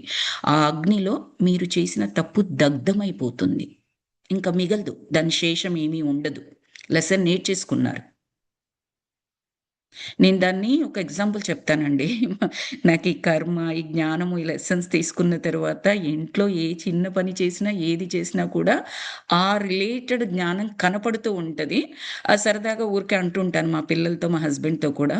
ఇప్పుడు చూడండి మీరిప్పుడు మనం తింటూ ఉన్నప్పుడు రైట్ హ్యాండ్‌తో తింటాము. లెఫ్ట్ హ్యాండ్‌తో వడ్డించుకుంటూ ఉంటాము. వడ్డించుకునేటప్పుడు అస్సలు పడకుండా వడ్డించుకోవడం కొన్నిసార్లు కుదరకపోవచ్చు. ఆ కూరో ఏదో వడ్డించుకుంటున్నాము. పక్కన కింద పడుతుంది. It's okay. అది పొరపాటే కావాలని చేసింది కాదు. లేదా నీకు సరిగ్గా వడ్డించుకోవడం అనేది రావట్లేదు అనుకుందాం. అది నేర్చుకోవాలి. అయినా కూడా ఆ కేపబిలిటీ తక్కువగా ఉంది. పడేస్తున్నావు. కింద ఈచ్ టైమ్ పడేస్తూ ఉన్నావు. వేరే వాళ్ళతో కంపేర్ చేస్తే చాలా ఎక్కువగా. It's okay. వెంటనే తుడువు దాన్ని. లేకపోతే ఏమవుతుంది? దాని మీద ఇంకొకతనొచ్చి ఒక గ్లాస్ పెడతాడు. గ్లాస్ కింద అంటుకుంటుంది. ఆ గ్లాస్ తీసుకెళ్ళి ఏం చేస్తాడు? ఒక ఒక బిందెలో ముంచేస్తాడు వాటర్ తాగడం గురించి. ఏమైంది ఇది? ఈ మెస్ అంతా ఏమైంది? బిందెలో నీటికి చేరిపోయింది. ఆ బిందెలో నీళ్ళు తాగిన వాళ్ళేంటి? ఆహ్, ఆహ్, ఆహ్, కైండ్ ఆఫ్ కింద పడ్డది మురికి కింద సమానమే అవుతుంది కదా! అది నీళ్ళు తాగినట్లే కదండీ! ఎంతమందికి అంటిచ్చారు?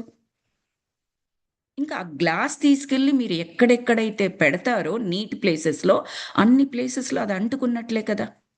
అలాగే మన కర్మ కూడా ఒక దగ్గర పొరపాటు చేశాము, తప్పు చేశాము అని తెలిసినప్పుడు try to clean it as soon as possible for you guys. అయిపోయింది ఇంకేం చేయలేను కాదు. పడ్డది కింద. నేను తుడుస్తాను వెంటనే. నా మీదైతే చాలా జోక్స్ ఉంటాయి మాస్టర్స్ దాని మీద. వెంటనే తుడిచేస్తాను. నాకీ కర్మ ఇంకో దగ్గరికెళ్ళడం ఇష్టం లేదు. తప్పు చేశాను తెలియకుండా అరిచేశాను. కోపమొచ్చేసింది అరిచేశాను. But let me say sorry. Wholeheartedly నేనది తప్పు అని తెలుసుకున్నాను. ఇంకా నాకక్కడ ఇగో అడ్డు రాకూడదు. నా పిల్లలైనా రాకూడదు, నా కొలీగ్ అయినా రాకూడదు, నా ఫ్రెండ్స్ అయినా, హస్బెండ్ అయినా, అత్తమామలైనా ఎవరి దగ్గరైనా నాకు ఇగో వచ్చింది అంటే లెసన్ ఇంకా ఉంది నాకక్కడ. ఎక్కడెక్కడ అందరి దగ్గర నేను చేయలేకపోవచ్చు ఈరోజు. బట్ ఎక్కడెక్కడైతే చేయగలుగుతున్నానో అక్కడక్కడ ఆ లెసన్‌లో ముందుకు వెళ్తున్నట్లే. నో మ్యాటర్ వాట్, ప్రపంచంలో ఏ సోల్ దగ్గర నేను చేయగలిగాను అనుకోండి, అప్పుడు ఆ లెసన్ కంప్లీట్ అయిపోయింది నాకు. నిర్లజ్జగా నేను క్షమాపణ అడిగేశాను. No matter what. నాకు ఆ లెసన్ కంప్లీటెడ్. అలా. తప్పు ఒప్పుకోవడానికి కూడా ఇష్టపడం. గమనించి ఐడెంటిఫై చేసుకోవడానికి కూడా ఇష్టపడం మనం. కరెక్ట్‌గా చెప్పాలి అంటే. That is young souls. Kind of. ఆ జర్నీలో ఉన్నాము అని అర్థం. సో, ఇక్కడ ఆత్మ దృష్టిలో కర్మ అనేది ఎనర్జీ బ్యాలెన్స్ మాత్రమే. ఇక్కడే విన్నాను ఈ పదం నేను. ఎనర్జీ బ్యాలెన్స్ మాత్రమే. అంటే ఎనర్జీ బ్యాలెన్స్ చేయడానికి ఒక అవకాశం అది. ఒక శిక్షణ అది. ఇది శిక్ష కాదు ఎట్టి పరిస్థితుల్లో కూడా. ఇదంతా ఎక్కడ చెప్తున్నారు? నేను చెప్పడం, ఆడియోలో చెప్పడం కాదు. చానలైజేషన్‌లో ఆ స్పిరిట్ గైడు మన యొక్క కార్బీ గారికి చెప్తే, కార్బీ గారు రాబర్ట్ గారికి చెప్పారు. ఆయన మనకు చెప్తుంటారు. మనం చెప్తుంది కాదిక్కడ. తర్వాత కర్మని శిక్షగా అనుకోవడం అనేది అందరు మనస్సుల నుండి తుడిచివేయాలి మాస్టర్స్ అని చెప్పారు ఇందులో. ఆడియోలో చెప్పారిది. సో, తుడిచివేయాలి. ఆత్మ అనేది అన్ని రకాల అనుభవాలను కోరుకుంటుంది. అందుకే ప్రతీదీ శిక్షణ కొరకు మాత్రమే తీసుకొచ్చుకుంటుంది కానీ, శిక్ష అనేది మాత్రం బ్రెయిన్‌లో నుంచి సాధ్యమైనంతగా ప్రయత్నించండి తుడిచివేయడానికి. ఆ ప్రమాణం చేసుకోండి. ఇది శిక్ష కాదు. ఇది దురదృష్టం కాదు. ఆ పదాలు నేను వాడను. ఒకనాటికి అలవాటైపోతుంది మనకది. తర్వాత భూమి మీద జరుగుతున్న కొన్ని సంఘటనలు మనని అయోమయానికి గురి చేస్తూ ఉంటాయి. కానీ అన్ని డైమెన్షన్స్‌లో సోల్ ఎక్స్‌పీరియన్సెస్‌ని కానీ కన్సిడర్ చేస్తే పర్ఫెక్ట్‌గా బ్యాలెన్స్ చేస్తున్నాము అని అర్థం చేసుకుంటామట. అంటే ఇప్పుడు మన చుట్టూరా సమస్యలుంటాయి కదండీ! కొన్ని వింటూ ఉంటామండి. మీరు వినే ఉంటారు. 'ఖుష్బూ' అని చెప్పేసి తమిళ యాక్ట్రెస్, సీనియర్ యాక్ట్రెస్ ఉన్నారు కదా! Senior old actress. ప్రాబబ్లీ 60స్‌లో ఉంటారేమో తెలీదు. తను ఎక్కడో నేను రీసెంట్‌గా చూసానో, అది రీసెంట్ వీడియో నాకు తెలియదు. చూసాను. వాళ్ళ ఫాదర్ అంట అబ్యూజ్ చేయడం ఆమెని. ఇంకా అబ్యూజ్ అన్న పదానికి మీనింగ్ మీకు తెలుసు. She is a girl, he is a man. So, అర్థం చేసుకోండి అక్కడి వరకే. సో, అలా అబ్యూజ్ చేశారట. ఎలాంటిది? ఎలాంటి సిట్యుయేషన్స్ అయ్యుండవచ్చు అన్న ఆలోచనొస్తుంది మనకి. రైట్? అది సోల్ డైమెన్షన్స్‌లో చూసినప్పుడు ఏమవుతుంది అంటే, ఎయిదర్ కార్మిక్ అకౌంటో లేదా ఆత్మ ప్రగతో ఈ రెండింటిలో ఏదో ఒకటి మనకు ఆన్సర్ చేస్తుందంట. దానికి సంబంధించిన బుక్స్ కూడా ఉన్నాయి మాస్టర్స్. ఇలా ఎందుకు లూయిస్ ఎల్హే గారివనుకుంటాను. ఆమెకు కూడా ఆ సిట్యుయేషన్ జరుగుతది. వాళ్ళ సవతి తండ్రి, స్టెప్ ఫాదర్ ఉంటాడు ఆమెకి. ఆయన అబ్యూస్ చేస్తాడనమాట చాలా చిన్న వయసులోనే. సో, ఆ కార్మిక్ అకౌంట్స్‌ని చూసుకున్నప్పుడు ఎందుకలా జరుగుతుంది? ఎందుకతను అలా బిహేవ్ చేస్తాడు? ఎందుకిలాంటి సిట్యుయేషన్‌లో ఆమె ఉంటుంది అనేది అర్థమవుతూ ఉంటదనమాట. కొందరు అన్నా చెల్లెళ్ళుంటారు. వాళ్ళ మధ్యలో కూడా ఈ అబ్యూజింగ్ ఉంటుంది. Totally contrast relation right? We will not accept it at any point of view. In any country. Not only in India. But that happens. Why it happens? Then there is an answer either related to karma or related to soul growth. So, అందుకని ఏం చెప్తున్నారు అంటే అన్ని situations భూమి మీద జరుగుతున్న కొన్ని సంఘటనలు మనం తీసుకున్నట్లయితే చాలా అయోమయానికి ఎందుకిలా జరుగుతుంది? ఇలా చెయ్యొచ్చా? తండ్రి కూతురు మీద, అన్న చెల్లెల మీద ఇలా చెయ్యొచ్చా? తప్పు కదా! అని చెప్పేసి అనుకుంటాం కానీ తప్పు కాదని చెప్పట్లేదిక్కడ. సోల్ స్టేట్‌లో అర్థం చేసుకోవడానికి ప్రయత్నించండి. అప్పుడేమవుతుందంటే, ఆ తప్పు చేసిన మనిషిని వెలివేయకుండా, బహిష్కరించకుండా, అతనిలో మార్పు తీసుకురావడానికి ఏ విధంగానైనా సహాయం చేయగలనా అన్న జ్ఞానం ఏర్పడుతుంది. చెయ్యొచ్చు, చేయకపోవచ్చు ఆ జన్మలో. ఇంకొక జన్మలో ఆ లెసన్స్ మీరు వేరే వాళ్ళకి నేర్పించవచ్చు. జస్ట్ లైక్ మన జెన్నిఫర్. ట్రూత్‌ఫుల్ కమ్యూనికేషన్ చేసింది నాజీలకు, అంతా హెల్ప్ అయింది అని చెప్పలేము. బట్ ఇప్పుడు ఈ జన్మలో ఈ ఇద్దరు పిల్లలకి ఎంత బ్యూటిఫుల్‌గా గైడ్ చేస్తుంది ఆ పిల్లల్ని. అలా అన్నమాట. తరువాత వెరీ, వెరీ ఇంపార్టెంట్ ఇంకొకటి ఏం చెప్పారంటే, బాగా ఇది కూడా అండర్‌లైన్ చేయండి. మన నుండి వెలువడిన ఒక నెగెటివ్ థాట్ కానీ, ఒక నెగెటివ్ మాట కానీ, ఒక నెగెటివ్ యాక్షన్ కానీ, అన్నీ కూడా మనమే బ్యాలెన్స్ చేయాలి. ఎప్పుడైనా సరే. ఈ జన్మలో, ఇంకో జన్మలో. వాటి రెస్పాన్సిబిలిటీ మనమే తీసుకోవాలి. పీరియడ్. మళ్ళీ చదువుతాను మాస్టర్స్, వెరీ వెరీ ఇంపార్టెంట్ అని చెప్పారు. మన నుండి వెలువడిన ఒక నెగటివ్ ఆలోచన కానీ, నెగటివ్ మాట కానీ, నెగటివ్ యాక్షన్ కానీ అన్నీ మనమే బ్యాలెన్స్ చేయాల్సిందే. వాటి రెస్పాన్సిబిలిటీ మనదే. ఈ జన్మలో నేను ఒక నెగటివ్ యాక్షన్ చేశాను అంటే వచ్చే జన్మలో ఆ నెగటివ్ యాక్షన్కి సంబంధించి నల్లిఫై చేయాలి. మళ్ళీ ఆ విధంగా పాజిటివ్ యాక్షన్ తీసుకోవాలన్నమాట. సో నా వల్ల ఏ డ్యామేజ్ అయితే జరిగింది ఉందో అది నేనే సరి చేసుకోవాలి. ఆ బాధ్యత కొరకు ఎన్ని జన్మలు కావాలంటే అన్ని జన్మలు తీసుకోవాలి. సో మరిది ఎలాగండి, కష్టం కదా, ఇలా అంటే ఆలోచన కూడా నేను చేయకుండా ఎలా ఉంటానండి అని చెప్పేసి అనొచ్చు. జస్ట్ అవేర్నెస్తో ప్రాక్టీస్ చేయడమే మాస్టర్స్. తెలియకుండా చేసిన దానికి పెద్ద తప్పుగా పరిగణించబడదు, ఈవెన్ మన లీగల్గానైనా సరే. ఇప్పుడు 14 16 ఏండ్ల పిల్లలకి వాళ్ళు ఏదైనా పెద్ద తప్పులు చేసినా, ఈవెన్ రేపులు లాంటివి చేసినా వాళ్ళకి పెద్దవాళ్ళకి వేసినట్టుగా ఉరి శిక్షలు, యావజ్జీవ కారాగార శిక్షలు వెయ్యరు, గమనించండి. మనమే అంత దయతో ఉన్నట్లయితే పైన ఉన్న యూనివర్స్ ఎంత దయతో ఉంటుందండి.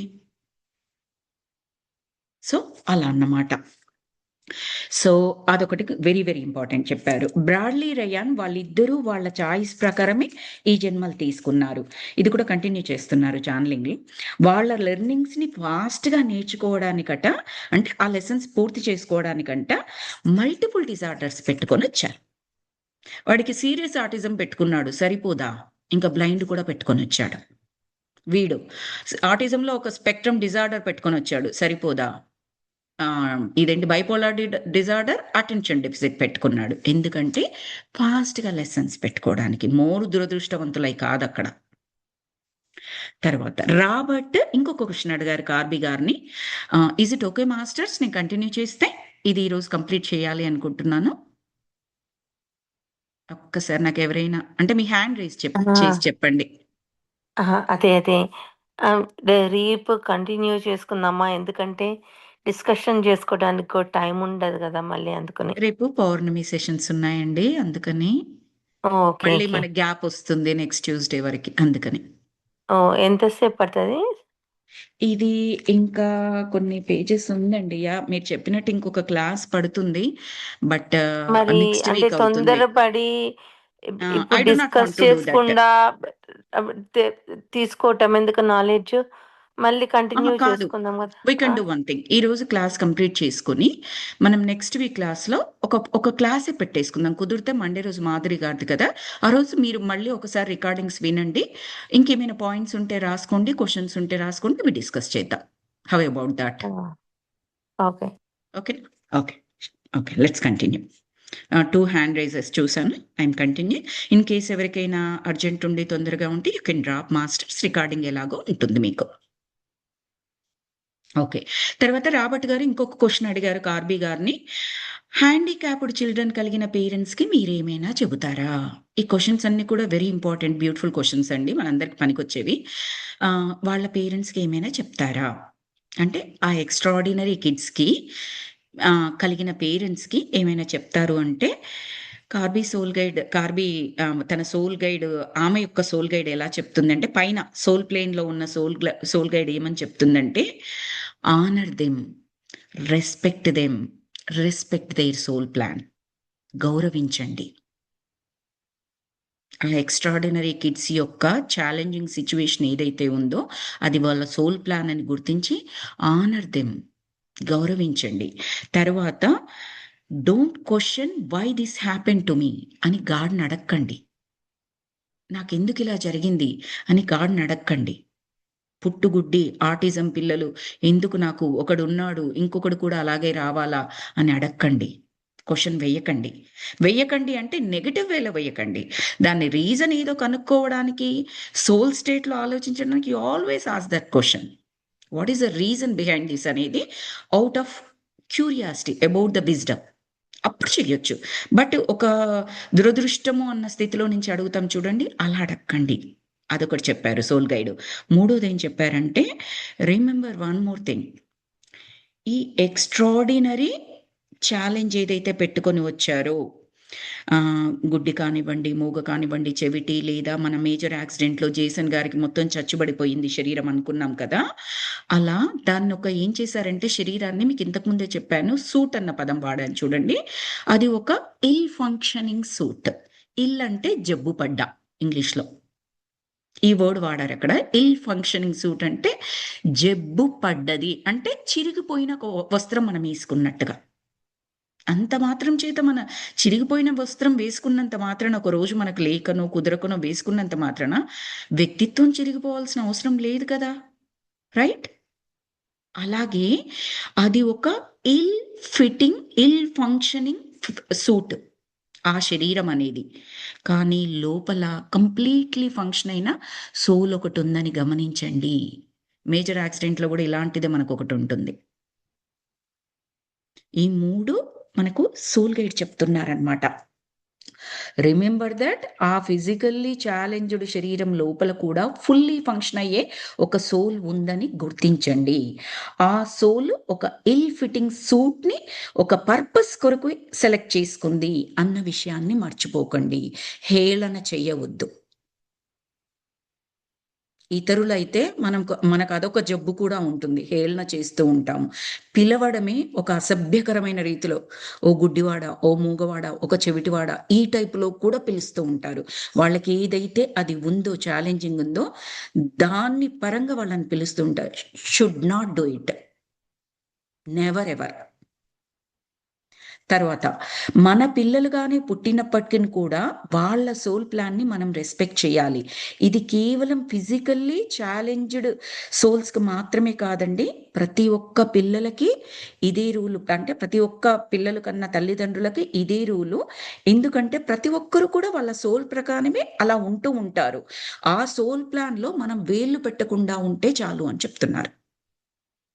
వాళ్ళ సోల్ ప్లాన్ మనం ఏమనుకుంటాము, మనం పెద్దవాళ్ళము, తల్లిదండ్రులము కాబట్టి మనకన్నీ తెలుసు, అన్ని అనుభవాలు రంగరించుకొని ఇప్పటివరకు ఏ వయసైతే ఉందో 40 ఏళ్ళు ఉన్నాయి నాకు. నాకన్నీ తెలుసు కాబట్టి పిల్లలు ఏది చెప్పినా కొన్నిసార్లు మనం మూర్ఖత్వంతో కూడా చేస్తూ ఉంటాము. అన్నీ నాకే తెలుసు అన్న మూర్ఖత్వంతో కూడా చేస్తాము. వాళ్ళు ఆలోచించింది తప్పు అని చెప్పేసి కొన్నిసార్లు వాళ్ళకి సరిగ్గా తెలియక కూడా పోవచ్చు. అది కూడా వేరే విషయము. సో అలా ఉంటుంది కాబట్టి మీకేమీ తెలియదు అని అస్తమానం అనకండి. గమనించండి, అర్థం చేసుకోండి, వివరించండి, అనాలిసిస్ చేసిన తర్వాత చెప్పొచ్చు. ఇప్పుడు నేను డాక్టరే చదవమన్నాను నా కూతుర్ని. దానికి ఇంజినీరింగ్ మీద ఉంది. నేను ఫోర్స్ చేయొద్దు. నాకు కోరికుందేమో డాక్టర్ కావాలి అని. దాని మీద నేను రుద్దకూడదు. అది. అలాంటి సిట్యుయేషన్స్‌లో అర్థం చేసుకోవడం అన్నమాట ఇది. సో, వాళ్ళ సోల్ ప్లాన్‌లో వేళ్ళు పెట్టకుండా ఉంటే చాలు. అలా అర్థం చేసుకోవాలి. ఎందుకంటే మనకెలాగైతే సోల్ ప్లాన్ ఉందో వాళ్ళకి కూడా అలాగే సోల్ ప్లాన్ ఉంటుంది. వాళ్ళు కేవలం అమాయకులు. ఎప్పుడు అమాయకులు? బేబీస్‌గా ఉన్నప్పుడు. కిడ్స్ స్టేజ్‌లో ఉన్నప్పుడు. అప్పుడు ఎలాగో మనదే బాధ్యత. మనం వాళ్ళకి చెప్పాలి. నేర్పించాలి. అది కూడా మళ్ళీ బలవంతంగా కాదు. వాడేదో సంగీతం మీద ఇంట్రెస్ట్ పెడుతున్నాడు. చదువు మీద తక్కువగా ఇంట్రెస్ట్ ఉంది. వాడిని బాది చదివిపించడం కాదు. చదివిపించండి. సంగీతాన్ని కూడా ప్రోత్సహించండి. ఈ బాదుడక్కర్లే వాడికి పక్క వాళ్ళతో పోలిస్తే తక్కువ మార్కులొచ్చాయి. బాధకండి. అలా చెప్పడం అన్నమాట. సద్గురు వీడియో కూడా ఉంటుంది మాస్టర్. సద్గురు జగ్గి వాసుదేవ్ గారిది. ఆయనైతే బ్యూటిఫుల్‌గా చెప్పారు. "The kids came through you not from you. Remember that" అని చెప్తారు. మీ గుండా వచ్చారు. మీ నుండి రాలేదు. పెత్తనాలు చేయొద్దు. పెత్తనాలు చేయొద్దంటే నెగెటివ్ వేలో చేసే వాళ్ళకి మాత్రమే మాస్టర్స్. గైడ్ చేయొద్దని కాదిక్కడ. మీరందరూ కరెక్ట్‌గానే అర్థం చేసుకుంటారు.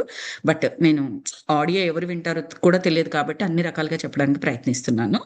సో, అలా చెప్తారాయన. తర్వాత ఇదయిపోయిన తర్వాత ఛానెలింగ్ అయిపోతుందండి. కార్బీ దగ్గర ఛానెలింగ్ అయిపోతుంది. లాస్ట్ మేజర్ యాక్సిడెంట్స్‌లో గూడా ఇద్దరు ఛానెలింగ్ దగ్గరికెళ్లారు కదా! ఇక్కడ కూడా మళ్ళీ ఏం చేస్తారంటే, ఇంకొక మీడియం దగ్గరికెళ్తారు. ఆ మీడియం మనకు తెలిసిన మీడియమే. స్టాకీ వెల్స్. మేజర్ యాక్సిడెంట్స్‌లో మనకు తెలిసిమే.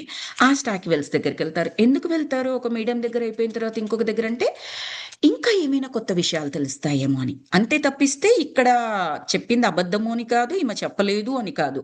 ఇక్కడ ఇంతవరకు ముగించుకొని మళ్ళీ అక్కడికెళ్ళి కొన్ని ఇవే క్వెషన్స్ అడిగితే ఇవే ఆన్సర్స్ ఒస్తాయి. ఇంకా కొన్ని ఏం చేస్తారంటే కొత్త క్వశ్చన్స్, జస్ట్ లైక్ మనం ఒక డాక్టర్ విజిట్కి వెళ్తాము, మనకు సాటిస్ఫై అయినా కూడా just for the second opinion, మన ఇంట్లో డాక్టర్ ఉన్నా కూడా అతను చెప్పాక కూడా ఇంకొక సెకండ్ ఒపీనియన్ తీసుకుందాము అని అనుకుంటాం చూడండి, అక్కడ ఏమైనా కొత్త విషయాలు తెలుస్తాయేమో అన్న టైప్లో, ఆ విధంగా అర్థం చేసుకోవాలి. అక్కడికి వెళ్తారనమాట, స్టాకీ వెల్స్ దగ్గరికి వెళ్తారు, ఏమైనా న్యూ థింగ్స్ ఉన్నాయేమో తెలుసుకోవడానికి. ఈ విషయాలన్నీ, ఇప్పుడు చెప్పిన విషయాలన్నీ కూడా ఆమె కవర్ చేస్తుందట. అలాగే కొన్ని కొత్త విషయాల్ని తెలియజేస్తుంది. ఏంటి అంటే జెన్నికి బ్రాడ్లీ కూడా కొన్ని జన్మలలో అకౌంట్ ఉంటుంది, వాళ్ళిద్దరికి కూడా.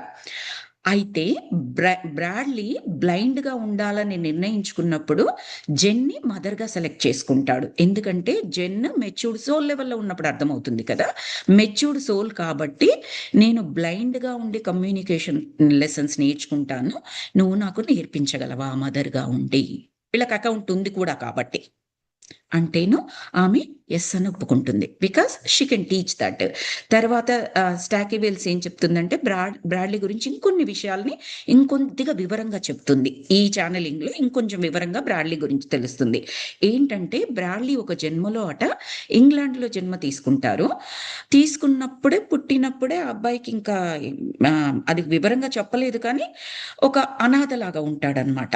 ఇంకెవరు కేర్ చేయడము ఉండదు, తనకు ఊహ తెలిసినప్పటి నుంచి ఎవరు కేర్ చేయడం ఉండదు, తల్లి తండ్రి అలా ఏది ఉండదు, అనాథగా ఉంటాడు. కాబట్టి అనాథాశ్రమంలో పెరుగుతాడు. అక్కడేంటి అనాథాశ్రమంలో, అక్కడ అంటే మా ఆశ్రమంలో ఆ వార్డెన్ ఎవరో ఉంటారు కదండి, మ్యాట్రన్ వార్డెన్ అని వాళ్ళు చూసే వాళ్ళు ఉంటారు కదా, వాళ్ళు ఈ పిల్లల్ని దారుణంగా హింసించే వాళ్ళంట, అస్సలు సరిగ్గా చూడకపోయే వాళ్ళంట. ప్రేమ అనేదే తెలియదంట ఈ పిల్లలకి. ప్రేమ తెలియకపోయినా పర్వాలేదు, చాలా ఇబ్బందులు పడతాడంట.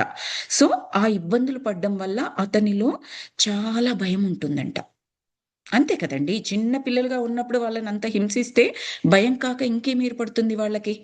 సో అలా భయంతో తను ఉంటాడంట. ఆ కేరింగ్ అండ్ లవ్వింగ్ కోసం చాలా తప్పించిపోతాడంట ఆ జన్మలో.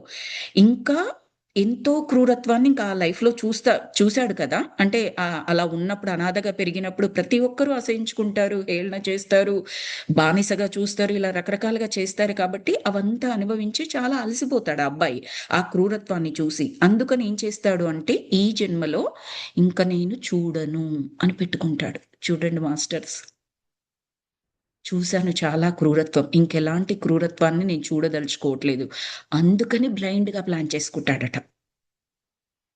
అందుకని ఈవిడని మెచ్యూర్డ్ సోల్ కాబట్టి లవింగ్ అండ్ కేరింగ్ మదర్ గా పెట్టుకుంటాడంట. అది తర్వాత సోల్ లెవెల్లోనే ఆ ప్లానింగ్ సెషన్లోనే ఉన్నప్పుడు బ్రాడ్లీ జెన్ని రిక్వెస్ట్ చేస్తాడు, ఏమని, నాకు లవింగ్ అండ్ కేరింగ్ ఎక్స్పీరియన్సెస్ కావాలి కాబట్టి నువ్వు మాత్రమే నాకు, అంటే వాళ్ళకున్న అకౌంట్ని బట్టి నువ్వు చెయ్యాలి అని అంటే సోల్ స్టేట్లోనే ఆవిడ yes I will do it అని చెప్పేసి చెప్తుందట. తర్వాత ఇంకా స్టాకీ సోల్ గైడ్ ఉంటుంది కదా, ఆ సోల్ గైడ్ రేయాన్ గురించి, ఇప్పుడు బ్రాడ్లీ గురించి చెప్పింది, రేయాన్ గురించి ఇంకా విషయాలు ఏం చెప్తుందంటే అతను లాస్ట్ 7 జన్మలలో వెరీ వెరీ ఇంటెలిజెంట్ అంట, వెరీ స్టూడియస్ అంట. ఒక విషయం గురించి అత్యద్భుతమైన జ్ఞానము విజ్ఞానము ఉండేదంట అతనికి. అతను తన బ్రెయిన్ని చాలా బాగా యూజ్ చేశాడంట ఆ జన్మలలో. అలా యూజ్ చేసి టైర్డ్ అయిపోయాడంట, అంటే సోల్ స్టేట్లో చెప్పేది. అంటే 7 జన్మలు బ్రెయిన్ ఉపయోగించి జ్ఞానము విజ్ఞానము నేర్చుకోవడము, అవగాహన చేసుకోవడము, అధ్యయనం చేయడము, ఇలాంటివి చేశాడు కాబట్టి సోల్గా ఇంకా అది టైర్డ్ అయిపోయాను బ్రెయిన్లో, సంథింగ్ లైక్ డంబ్ అలా తీసుకోవాలి అని అనుకున్నాడంట. విద్యా వైజ్ఞానిక రంగాలలో కూడా పాస్ట్ జన్మలలో చాలా కంట్రిబ్యూట్ చేస్తాడంట అతను. అందుకని ఈ జన్మలో ఇంబ్యాలెన్స్డ్ గా ఉండి అనుభవాలని తీసుకోవాలనుకుంటాడు. అప్పుడు వెరీ బ్యాలెన్స్డ్, విద్యా విజ్ఞానం అవన్నీ ఉన్నప్పుడు చక్కగా బ్యాలెన్స్ చేసుకోవడం అదంతా కూడా ఉంటుందంట. కాబట్టి ఇప్పుడు ఇంబ్యాలెన్స్ కి సంబంధించిన లెసన్స్ తీసుకోవాలి కాబట్టి బైపోలార్ డిజార్డర్, ఇప్పుడే హ్యాపీగా ఉంటాడు, ఇప్పుడే బాధగా ఉంటాడు. నిన్న చదువుకున్నాం మనం అది, రైట్. అలాంటి లెసన్స్ ఆ అబ్బాయి పెట్టుకొని వచ్చాడట. అందుకే అంత ఇంటెలిజెంట్ కాబట్టే ఆ 2 ఇంట్రెస్ట్‌లు పాలిటిక్స్ అండ్ ఇంకొకటేంటి వెదర్‌కి సంబంధించి ఆ 2 ఇంట్రెస్ట్‌లని ఇంకా కొనసాగిస్తూ లోతైన అవగాహన చేశాడు. ఆ బ్రెయిన్ అంత టైర్డ్ అయిపోయినా కూడా ఇంకా కంటిన్యూ చేస్తుంది. పూర్వజన్మ వాసన అదన్నమాట. తర్వాత రాబర్ట్ ఇంకొక క్వెషన్ అడుగుతారు మన స్టాకీ యొక్క స్పిరిట్ గైడ్‌ని. ఎందుకు ఈ చాయిస్‌ని రేయాన్ సోల్ సెలెక్ట్ చేసుకుంది? ఇలా ఛాలెంజ్డ్‌గా ఎందుకు ఉండాలనుకుంది? ఇంకా మరింత వివరంగా చెప్పు అని రిక్వెస్ట్ చేస్తారనమాట. అప్పుడు సోల్ గైడ్ ఎలా చెప్తుందంటే, జనరల్‌గా ఇలా ఛాలెంజ్డ్‌గా ఉన్న పిల్లల మీద సొసైటీకి ఏం ఎక్స్‌పెక్టేషన్స్ ఉండవు. ఈవెన్ పేరెంట్స్ కూడా నువ్వు అది చదువు, ఇది చెయ్యి, అది చెయ్యి, ఇది చేయట్లేదు, అది చేయట్లేదు. అన్నీ వెల్ ఫిట్టింగ్ సూట్‌లో అంటే చక్కగా అన్ని వెల్ ఫిట్టింగ్ సూట్ అని ఎందుకు వాడుతున్నానంటే, ఈ బాడీని సూట్ అనుకున్నాం కాబట్టి, వెల్ ఫిట్టింగ్ సూట్‌లో ఉన్న వాళ్ళని మనం ఏం చేస్తాం, అది చేయలే, ఇది చేయలే, ఎంత చేసినా మనకు సరిపోదు, తృప్తి ఉండదు. Because all those are our expectations. Society expectations ఉంటాయి. ఉంటాయి కాదండి. మనమే అలా అలా చేసుకుంటాము. Yeah! It's light correction. It's not less intelligence but less exceptional roles. Yes అండి. ఎగ్జాక్ట్‌లీ అదే పాయింట్‌కి వెళ్తున్నాము. ఇలా ఎందుకు పెట్టుకుంటారు అనంటేను సొసైటీకి ఇలాంటి వాళ్ళ మీద ఎక్స్‌పెక్టేషన్స్ ఉండవు జనరల్‌గా. ఈవెన్ పేరెంట్స్‌కి, ఫ్యామిలీ మెంబర్స్ కూడా ఉండదు. వాళ్ళ మీద ఎలాంటి ఫోర్సబుల్ సిట్యుయేషన్ ఉండదు. ఇది చెయ్యి, అది చెయ్యి అని. అలాంటి బర్డెన్ ఏమీ ఉండదు కాబట్టి వాళ్ళ మైండ్ ఫ్రీగా ఉండి వాళ్ళకిష్టమైన వాటిపైన దృష్టి పెట్టే స్వాతంత్రం ఉంటుంది. అందుకని ఈ ఆటిజంని సెలెక్ట్ చేసుకొని వస్తారు అని చెప్పారు. వాళ్ళకంటూ ఏవో కొన్ని ఇంట్రెస్ట్‌లుంటాయి అని చెప్పారు కదా! వాటి మీద దృష్టి పెట్టడానికి ఎందుకంటే మనమేమి విసిగించం వాళ్ళని. సో కాల్డ్ సొసైటీలో ఏదైతే జరుగుతోందో అదే నార్మల్సీని ఈ పిల్లల దగ్గర ఎక్స్‌పెక్ట్ చెయ్యం. ఎక్స్‌పెక్టేషన్స్ బర్డెన్ ఉండదు. అందుకని కూడా ఇలా ఇల్ ఫిట్టింగ్ సూట్స్‌ని తీసుకొనొస్తారనమాట. జెన్ సోల్ కూడా చాలా స్థిరంగా ఉంటుందట. వాళ్ళకి ఆ ఫ్రీడమ్ ఇవ్వడానికి. ఆవిడ మెచ్యూర్డ్ సోల్ అగైన్. అందుకని కావాల్సిన ఫ్రీడమ్ మనకు నిన్నటి క్లాస్‌లో చెప్పుకున్నాము. వాళ్ళ ఇంట్రెస్ట్‌లని ఈమె చాలా ఎంకరేజ్ చేస్తే తప్పిస్తే విసుక్కోదు. ఇంక నీకు ఇది కూడానా? నీకు నీకు అసలకే దిక్కు లేదు కానీ ఇది కూడానా అని ఆ టైప్ ఆవిడ మాట్లాడితే ఎప్పుడు కూడా ఇంట్రెస్టింగ్‌గా ఎంకరేజ్ చేస్తుంది అని చెప్పేసి చెప్పుకున్నాం కదా! అందుకనంట. జెన్ సోల్ యొక్క పర్పస్ కూడా సర్వీస్ అనేది ఉంటుంది కదా! అది చెప్పుకున్నాం నిన్న మనము. దయ, కరుణ, కమ్యూనికేషన్ స్కిల్స్, సర్వీసు ఇదంతా ఉంటుంది కాబట్టి, ఆమె సోల్ ప్లాన్‌లో భాగమే కాబట్టి, రేయాన్ని తర్వాత బ్రాడ్లీని కిడ్స్‌గా ఒప్పుకుంటుంది అనేది ఆ ఛానెలింగ్‌లో చూపిస్తారనమాట. సోల్ గైడ్ చెప్తూ ఉంటది. ఇంకా సోల్ గైడ్ ఎలా కంటిన్యూ చేస్తుంది అంటే, ఈ సిట్యుయేషన్ యాక్చువల్‌గా భౌతిక శరీరం పరంగా చూసినట్లయితే, జెన్ మీద ఫోర్స్డ్‌గా ఈ పిల్లల బాధ్యత పడింది. ఇంకా ఆమెకి ఇంకో అంటే ఇంకొక చాయిస్ లేదు. భర్త కూడా లేరు కదా! Single parent. మరి వదిలేసి ఎక్కడికని వెళ్తుంది? ఫోర్సిబుల్ సిట్యుయేషన్ అన్నట్లు మనందరికీ చూసుకున్నట్లయితే. అంటే మనం మాట్లాడుకుంటాం కదా! మరి ఇంకా ఆమెకేం చాయిస్ ఉందని ఆ పిల్లల్ని భరించడం తప్పిస్తే ఇలా మాట్లాడతాం కదా! అలా కాదు అని చెప్తున్నారు. ఫిజికల్ లెవెల్‌లో చూసినట్లయితే ఫోర్స్డ్‌గా బాధ్యత పడ్డట్టు, బాధ్యతల నుండి ఆమె ఎస్కేప్ అవ్వకుండా కంప్లీట్‌గా ఇరుక్కుపోయిందా అన్నట్లుగా అసలు పర్సనల్ ఫ్రీడమే లేదు ఈమెకి ఏం చేయాలన్నా అన్నట్లుగా మనకు కనిపిస్తూ ఉంటదట. కానీ సోల్ లెవెల్‌లో చూస్తే జెన్ యొక్క పూర్వ జన్మలలో ఆమె విపరీతంగా ఫ్రీడమ్ అనుభవించిన జన్మలున్నాయట. మళ్ళీ చూడండి. నేను చెప్పాను కదా! ముందర చెప్తారు అని. సో, మన జెన్నిఫర్ పూర్వ జన్మల గురించి కొన్ని ఈ స్టాకి ఈ మీడియం దగ్గరకొచ్చిన తర్వాత ఈ కొత్త విషయాలివన్నీ. ఆ పూర్వపు జన్మలలో అంటే just normal life. Name, fame, money, సుఖాలు, సంతోషాలు ఈ టైప్‌లో ఎవరిని ఎక్కడ ఇబ్బంది పెట్టకపోయినా సరే, జస్ట్ వాటి గురించే లైఫ్‌లు తీసుకున్న జన్మలు చాలా ఉన్నాయంట. విపరీతంగా ఫ్రీడమ్ కూడా అనుభవించిందంట ఆమె. సో, ఆహ్, అసలు లైఫ్‌ని సీరియస్‌గా కూడా తీసుకునేది కాదంట. సాంఘికపరమైన తర్వాత సాంఘిక పరంగా ఉన్న ఆనందాలేవైతే ఉన్నాయో, వ్యక్తిగత ఆనందాలు వాటికి మాత్రమే పెద్ద పీట వేసేదంట. అవే ఆనందాలు అనుకున్నదంట ఆ లైఫ్‌లో. కానీ సోల్ లెవెల్‌లోకెళ్ళినప్పుడు ఏం చేస్తామంటే మాస్టర్స్ మనము, ప్రీవియస్ జన్మల యొక్క రికార్డ్స్ అన్నీ అనాలిసిస్ చేస్తాం. అప్పుడే మనం ప్లాన్ చేసుకోగలం. అంతే కదండీ! ఒక ఇల్లు ప్లాన్ చేసుకుంటున్నాం. ఎంత బడ్జెట్ మనకుంది ముందర చూసుకోవాలి. బ్యాంక్ అకౌంట్స్ చూసుకోవాలి. అప్పులు, ఆదాయాలన్నీ చూసుకోవాలి. అవన్నీ బట్టే కదా ప్లాన్ చేస్తాము. అలాగే నెక్స్ట్ జన్మని తీసుకోవాలంటే సోల్ ప్లేన్‌కి ఆ సోల్ ఆత్మతలానికొచ్చిన తర్వాత ప్రీవియస్ జన్మల్ని చూసుకుంటే ఈమెకు అనిపిస్తుందంట, అబ్బా ఇన్ని ఫ్రీడమ్ ఉన్నవి తీసుకున్నాను, అసలు ఏమి ఆత్మ ఎదుగుదల లేదు ఇక్కడ నాకు ఈ ఫ్రీడమ్ తీసుకున్నప్పుడు అని చెప్పేసి ఏం చేస్తుందంటే దాన్ని రివైజ్ చేసుకున్నప్పుడు ఆమెకు అస్సలు తృప్తిగా అనిపించదన్నమాట. అందుకని బాధ్యతాయుతమైన జీవితాన్ని గడుపుదాము, బాధ్యతలతో కూడిన జీవితాన్ని గడుపుదాము, ఫ్రీడమ్ని మిస్యూజ్ చెయ్యకుండా బాధ్యతతో ఉందాము అన్నట్టుగా, అందుకని సింగిల్ పేరెంట్గా, అంటే డైవర్స్ అనేది కూడా సోల్ ప్లానే ఆమెది. అప్పుడు చాలా ఎక్కువ బాధ్యత అవుతుంది కదండి, హస్బెండ్ ఉంటే షేర్ చేసుకుంటాడు. అందుకే ఒక సింగిల్ పేరెంట్గా ఈ ఛాలెంజ్డ్ సోల్ ప్లాన్ని తను సెలెక్ట్ చేసుకుంటుందంట. తర్వాత బాధ్యతాయుతమైన జీవితాన్ని తీసుకోవడానికి సిద్ధమైంది అని చెప్పారు. అక్కడ ఫ్రీడమ్ తీసుకున్న జన్మల్లో అంత బాధ్యత లేదు ఆమెకి, ఇక్కడ బాధ్యతాయుతమైన జన్మని తీసుకుంది. తర్వాత ఇంకొకటి ఏం చెప్పారు, ఫస్ట్ ఛానలింగ్ లోనే, అంటే కార్బీ మెట్లిడ్, ఓకే అండి, ఐ హ్యావ్ టు లీవ్ అని రాశారు, ఓకే అండి, థ్యాంక్ యూ. ఫస్ట్ ఛానలింగ్ కార్బీ మెట్లిడ్ ఛానలింగ్ లోనే మనకు ఒకటి చెప్పారు, ట్రూత్ఫుల్ కమ్యూనికేషన్స్ గురించి. ఈ పిల్లలు తల్లి ఒకరి దగ్గర నుంచి ఒకరు నేర్చుకోవాలి అని చెప్పేసి చెప్పారు కదా, అవి కూడా ఈవిడ కూడా కన్ఫర్మ్ చేస్తుంది, ఎవరు, మన స్టాకీ వేల్స్ కూడా. తర్వాత రాబర్ట్ చాలా క్వశ్చన్స్ అడుగుతారట ఈవిడని, స్టాకీ వేల్స్ ను కూడా మళ్ళీ అడుగుతారంట. ఏంటంటే యాక్చువల్గా ఇంకా ఇలాంటి విషయాలు, అంటే ఇలాంటి కాదు, ఎలాంటి విషయాలు ఒక పేరెంట్ని ప్రభావితం చేస్తాయి, తమ పిల్లలు ఫిజికల్గా ఛాలెంజ్డ్గా ఉండేటప్పుడు ఉండేలాగా సెలెక్ట్ చేసుకోవడానికి ఇంకా ఏ ఏ విషయాలు పేరెంట్స్ని ప్రభావితం చేస్తాయి సోల్ ప్లేన్లో, ఇంకెందుకు తీసుకుంటారు ఇలాంటి సోల్ ప్లాన్స్ అనేది క్వశ్చన్ అనమాట. అంటే నార్మల్ లైఫ్లో తీసుకోలేని అనుభవాల్ని సోల్ తీసుకోవాలి అని అనుకున్నప్పుడు కూడా ఇలాంటి కిట్స్ని తీసుకుంటారు. అంటే అర్థం ఏంటంటే ఆత్మ ప్రగతి కొరకు మళ్ళీ లెసన్స్ నేర్చుకోవడం, కర్మ కాదు, ఇక్కడ క్లియర్గా మెన్షన్ చేశారు.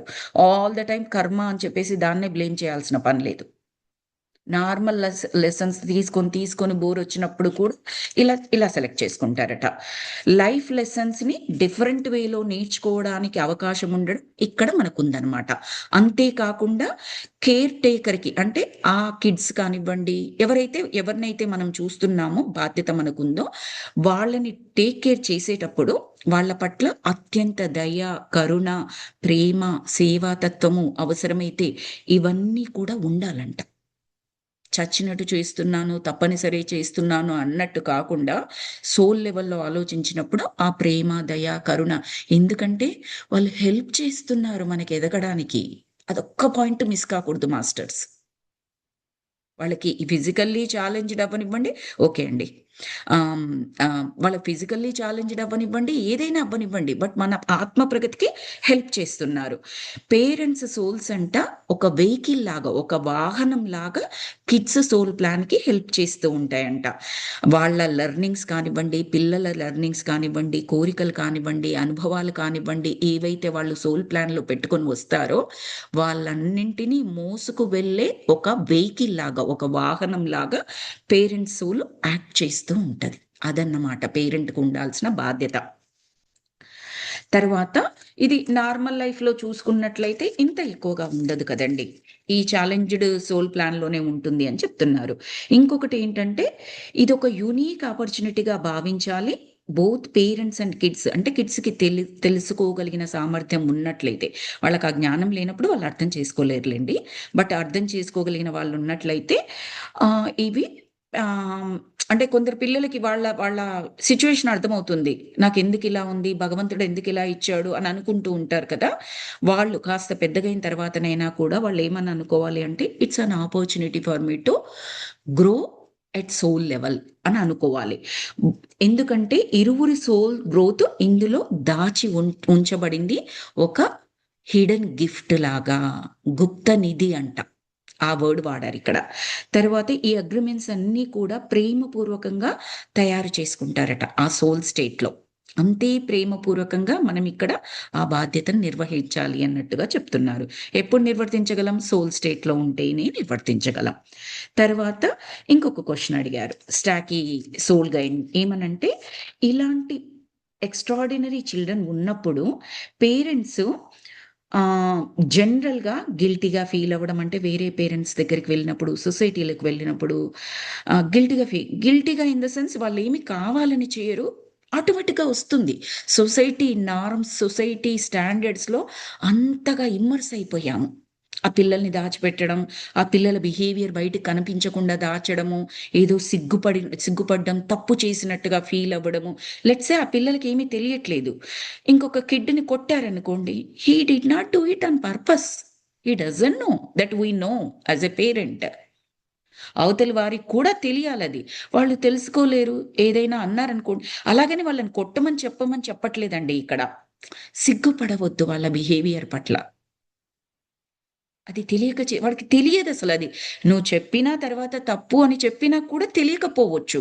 బట్ యాస్ ఎ పేరెంట్‌గా కొట్టకుండా మనం ఎలా చూసుకోవాలి, అలా చూసుకోవాలి. ఆ బాధ్యత మనం నిర్వర్తించాల్సిందే.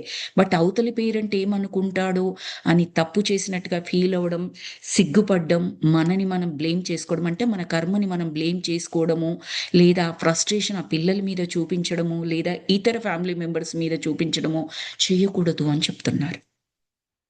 అవన్నీ కామన్‌గా జరిగేవి కాబట్టి, మళ్ళీ మనకు ఆథర్ ఈ పాయింట్ గురించి చెప్తున్నారనమాట. ఎక్కడ ఛానెలింగ్‌లో సోల్ గైడ్ చెప్తున్నారు. ఆథర్ తన సొంతంగా కాదు. తర్వాత ఈ సెల్ఫ్ బ్లేమ్ మీద అస్సలు ఫోకస్ చేయొద్దని చెప్తున్నారు సోల్ గైడ్. ఏంటి ఇలాంటి కిడ్స్ ఉన్నవాళ్ళు, అంటే ఏ ఛాలెంజ్ ఉన్నప్పటికిని కూడా సెల్ఫ్ బ్లేమ్ అస్సలు చేయొద్దు. ఫోకస్ మొత్తం కూడా కిడ్స్ మీదనే ఉండాలి. ఎవరైతే ఫ్యామిలీ మెంబర్ ఉన్నారో వాళ్ళ మీద. లాస్ట్ వీక్ కిడ్ కాదు కదండీ! ఆ మేజర్ యాక్సిడెంట్ అయిన అతను భర్త కదా ఆమెకి. పిల్లలకు తండ్రి. సో, ఆ ఫ్యామిలీ మెంబర్ మీద. ప్రతీదీ ఒక పర్పస్ కోసమే జరుగుతుంది అన్న స్పృహ, జ్ఞానము ఎప్పుడు కూడా మనకు ఉండాలి. ఏదైతే డిసడ్వాంటేజ్ అనుకుంటున్నామో అదే డ్రామాటిక్‌గా అడ్వాంటేజ్ కూడా అవుతుంది అనేది మనం ఎప్పుడూ గుర్తుపెట్టుకోవాలి. గుర్తుపెట్టుకోవడము అంటే ఆ ఆలోచనకి ఏంటంటే ఎనర్జీనివ్వడం. అంటే ఈ డిసడ్వాంటేజు అడ్వాంటేజ్‌గా మారడానికి ఈ ఫిజికల్ బాడీతో కూడా మనం ప్రయత్నం చేస్తున్నాము.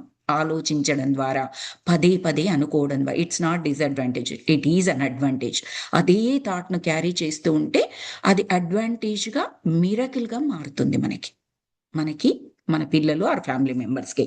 తర్వాత ఇంకొకటి ఏం గుర్తుపెట్టుకోమన్నారు అంటే, ఇది మనం సోల్ లెవెల్‌లో మనమే తయారు చేసుకున్నాము. గుర్తుపెట్టుకోండి మాస్టర్స్ అని చెప్తున్నారు. ఎనర్జీని బ్యాలెన్స్ చేయడానికి, అలాగే ప్రతి క్యారెక్టర్, ప్రతి సిట్యుయేషన్, ప్రతి బిహేవియర్ మనదైనా, పక్కవారిదైనా అదంతా కూడా సోల్ లెవెల్‌లో అవేర్‌నెస్‌తో తీసుకున్న నిర్ణయం. గుర్తుపెట్టుకోండి. ఎప్పటికప్పుడు ఈ జ్ఞానం గుర్తుపెట్టుకున్నప్పుడు ఏమవుతుంది అంటే, ఎనర్జీ లూజ్ అవ్వడం కాకుండా, ఆ జ్ఞానం అనేది ఇమ్మీడియేట్ శక్తినిస్తుంది. అది తక్షణ బెనిఫిట్ అన్నమాట అక్కడ మనకి. ఎప్పుడు గుర్తుంటుంది? దానికి ధ్యానం చేయమని చెప్తున్నారు. అవేర్‌నెస్ ఒస్తుంది. ఆ అవేర్‌నెస్ వల్ల ఏ సిట్యుయేషన్‌లో ఈ జ్ఞానం బయటికి రావాలో అక్కడ మనకు ఇన్నర్ అంతఃకరణము అని తెలుసుకున్నాం కదా! అది వినపడుతుంది మనకి. యాక్ట్ అవుతుంది మన గుండా. ఆ సిట్యుయేషన్‌లో ఎనర్జీ లూజ్ కాకుండా మనము చక్కగా క్యారీ చేస్తాము అని చెప్పడం అన్నమాట. మీ దృష్టికోణం కూడా మారుతుంది. అవతల వారి పట్ల కోపము, చిరాకు, దురదృష్టము ఇలాంటి పదాలు వాడకుండా సోల్ స్టేట్‌లో చూసినట్లయితే యాజ్ ఇట్ ఈస్‌గా అంగీకరించి ఏమైనా సహాయం చేయగలరా అవతలి వ్యక్తికి? అవతలి వ్యక్తి కోపానికి, ద్వేషానికి, మూర్ఖులు కూడా ఉంటారు కదా! ఆ మూర్ఖత్వానికి అన్నెసెసరీగా ఫైట్ చేయకుండా. ఆ విధంగా బెనిఫిట్ ఉంటుంది అని చెప్తున్నారు. దృష్టికోణం మారుతుంది. అస్సలు బ్లేమ్ చేయకూడదు. గిల్టీ‌గా ఫీల్ అవ్వకూడదని మళ్ళీ ఇంకొకసారి చెప్పారు. అదెందుకంటే అసలు ఏ మాత్రం హెల్ప్ అవ్వవండి మీకు అని చెప్తున్నారు. బ్లేమ్, గిల్టీ ఇవన్నీ కూడా దాచిపెట్టబడడము ఇలాంటివన్నీ కూడా. పైగా సోల్ పరమైన ఉన్నతికట ఆటంకంగా ఏర్పడతాయంట. పోస్ట్‌పోన్ చేసుకుంటున్నాం మనం అది. అలా చేయడం వల్ల. ఇవన్నీ ఒక బకెట్‌లో నీళ్లు తీసుకొనెళ్తుంటే బకెట్‌కి రంధ్రాలు పెట్టుకున్నట్టు. ఈ గిల్టీ ఫీలింగు, ఈ సిగ్గుపడే ఫీలింగు. సిగ్గుపడ్డం అంటే, అయ్యో! నా కిడ్ ఇలా ఉన్నాడే అని సిగ్గుపడ్డం. అరే! మా ఆయన ఇలా ఉన్నాడే ఇంత కోపిష్టి, బయట గూడా ఇంత కోపంగా ఉంటాడు. అందరూ ఏమనుకుంటారో? ఈ టైపు. అన్నెసెసరీ థాట్స్ అవన్నీ కూడా. సొసైటీ పరంగా మనం ఆలోచిస్తూ ఉంటాము. అవన్నీ కూడా ఎనర్జీని డిప్లీట్ చేస్తాయి. నిర్వీర్యం చేస్తాయి. మీ సోల్ యొక్క గ్రోత్‌కి ఆటంకం కలిగిస్తాయి. కాబట్టి యాజ్ ఇట్ ఈస్‌గా అంగీకరించండి. మీ ఫ్యామిలీ మెంబర్స్‌ని కిడ్స్‌ని ఏ స్థాయిలో ఉన్నా కూడా అని చెప్పేసి చెప్తున్నారు. ఆ విధంగా జ్ఞానంతో హెల్ప్ చేయండి అని చెప్తున్నారు. తర్వాత Jen and Bradley main communication lessons గురించి. అక్కడ వాళ్ళు యుద్ధంలో వాళ్ళు సరిగ్గా కమ్యూనికేట్ చేయలేదు ఒకటి, అదొకటి communication lessons. Jen and Bradley గురించి ఎందుకు చెప్తున్నారు అంటే, ఈ అబ్బాయి బ్లైండ్ కూడా కదా, అండ్ కొంచెం వియర్డ్ బిహేవియర్, కోపంగా కూడుంది కాబట్టి ఈమె ఏం చేయాలి, ఆచితూచి మాట్లాడాలి. ఇప్పుడు నేను సూపర్ మార్కెట్కి వెళ్తున్నాను ఇవి తీసుకురావడానికి, కానీ మధ్యలో గ్యాస్ స్టేషన్ దగ్గర ఆగుతాను అని చెప్పాలి ఆమె. ఒకసారి వాడు గొడవ చేశాడు, నెక్స్ట్ టైం వెళ్ళేటప్పుడు మనం ఇంకొక స్టాప్ కూడా చేయాల్సి వచ్చి ఉండవచ్చు బ్రాడ్లీ, గుర్తుపెట్టుకో అని చెప్పాలి. అంటే దీన్ని ఏమంటారు మనము, అవేర్నెస్. ఆచితూచి మాట్లాడడం. వాడు ఒకసారి ఒక మాటకు తల గోడకేసి కొట్టుకున్నాడు, నెక్స్ట్ టైం ఏం చేయాలి, ఆ మాట చెప్పాల్సి వస్తే ఎలా చెబితే వాడు వింటాడో, అసలు అలా చెప్పినా వినలేదనుకోండి, ఆ మాట చెప్పకుండా ఉండడం. అవేర్నెస్, అప్రమత్తత, తెలుగులో అవేర్నెస్, ఎరుక. ఈ అవేర్నెస్కి సంబంధించిన లెసన్స్ మన జెన్నిఫర్కి బెనిఫిట్ అనమాట ఈ సోల్ ప్లాన్ ద్వారా. ఆమె సోల్ ప్లాన్లో ఉంటుంది ఈ లెసన్స్. టీచర్గా వచ్చినప్పటికీ కూడా ఆమె లెర్నింగ్ ఇది. బ్రాడ్లీ ద్వారా ఆమె అవేర్నెస్ లెసన్స్ తీసుకుంటుంది. చూడండి మాస్టర్స్ ఎంత బ్యూటిఫుల్లో, తల్లి ద్వారా పిల్లలకి, పిల్లల ద్వారా తల్లికి, ఇద్దరికి లెర్నింగ్ అక్కడ. ఇప్పుడు ఎలాగైతే గ్రూప్ ఎనర్జీస్ ద్వారా నా నుంచి మీరు లెర్న్ చేస్తున్నారు అనుకుంటున్నాను, ఆ గ్రూప్ ఎనర్జీస్ ద్వారా సైలెంట్గా నేను లెర్న్ చేస్తున్నాను, నాలో నుంచి ఈ జ్ఞానం బయటికి రావడం ద్వారా. రైట్. తర్వాత జెన్ లైఫ్, పాస్ట్ లైఫ్లో నట ఫ్రీడమ్ ఉంది కదా, ఫ్రీడమ్గా అనుభవించింది అని చెప్పారు కదా, ఎలా పడితే అలా మాట్లాడేదట, ఏది తోస్తే అది మాట్లాడేదట, వెనక ముందు ఆలోచించడము అలా చేసేది కాదంట. అందుకని కూడా ఆమె ఈ కమ్యూనికేషన్స్ లెసన్స్ వీళ్ళకు టీచ్ చేస్తూ తను కూడా లర్న్ చేయడం అంట. ఆ అవేర్నెస్ని లర్న్ చేయడం, కమ్యూనికేషన్స్ని లర్న్ చేయడం.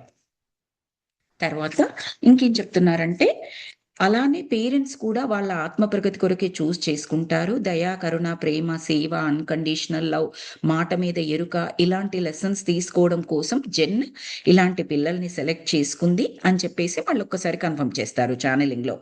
ఇంకేంటంటే, కొన్నిసార్లట సోల్ ప్లాన్ మీద పాత జన్మల యొక్క ప్రభావం కూడా ఉంటుంది, అయినప్పటికీ కూడా ఓవరాల్గా అందరి ఆత్మ ప్రగతి దాగి ఉంటుంది అని చెప్తున్నారు. ఇంకొన్నిసార్లు పాత జన్మల ప్రభావం ఉంటుంది, లైక్ వాసన అనుకున్నాం చూడండి, అలాంటిదే, కానీ అది ఇంట్రెస్ట్లు, అభిప్రాయాలు అలా అనుకున్నాం కదా, అలా మాత్రమే కాదు, కొన్నిసార్లు పాత జన్మల ప్రభావంది ఈ జన్మలో కూడా పడుతూ ఉంటుంది అని చెప్పేసి చెప్తున్నారు.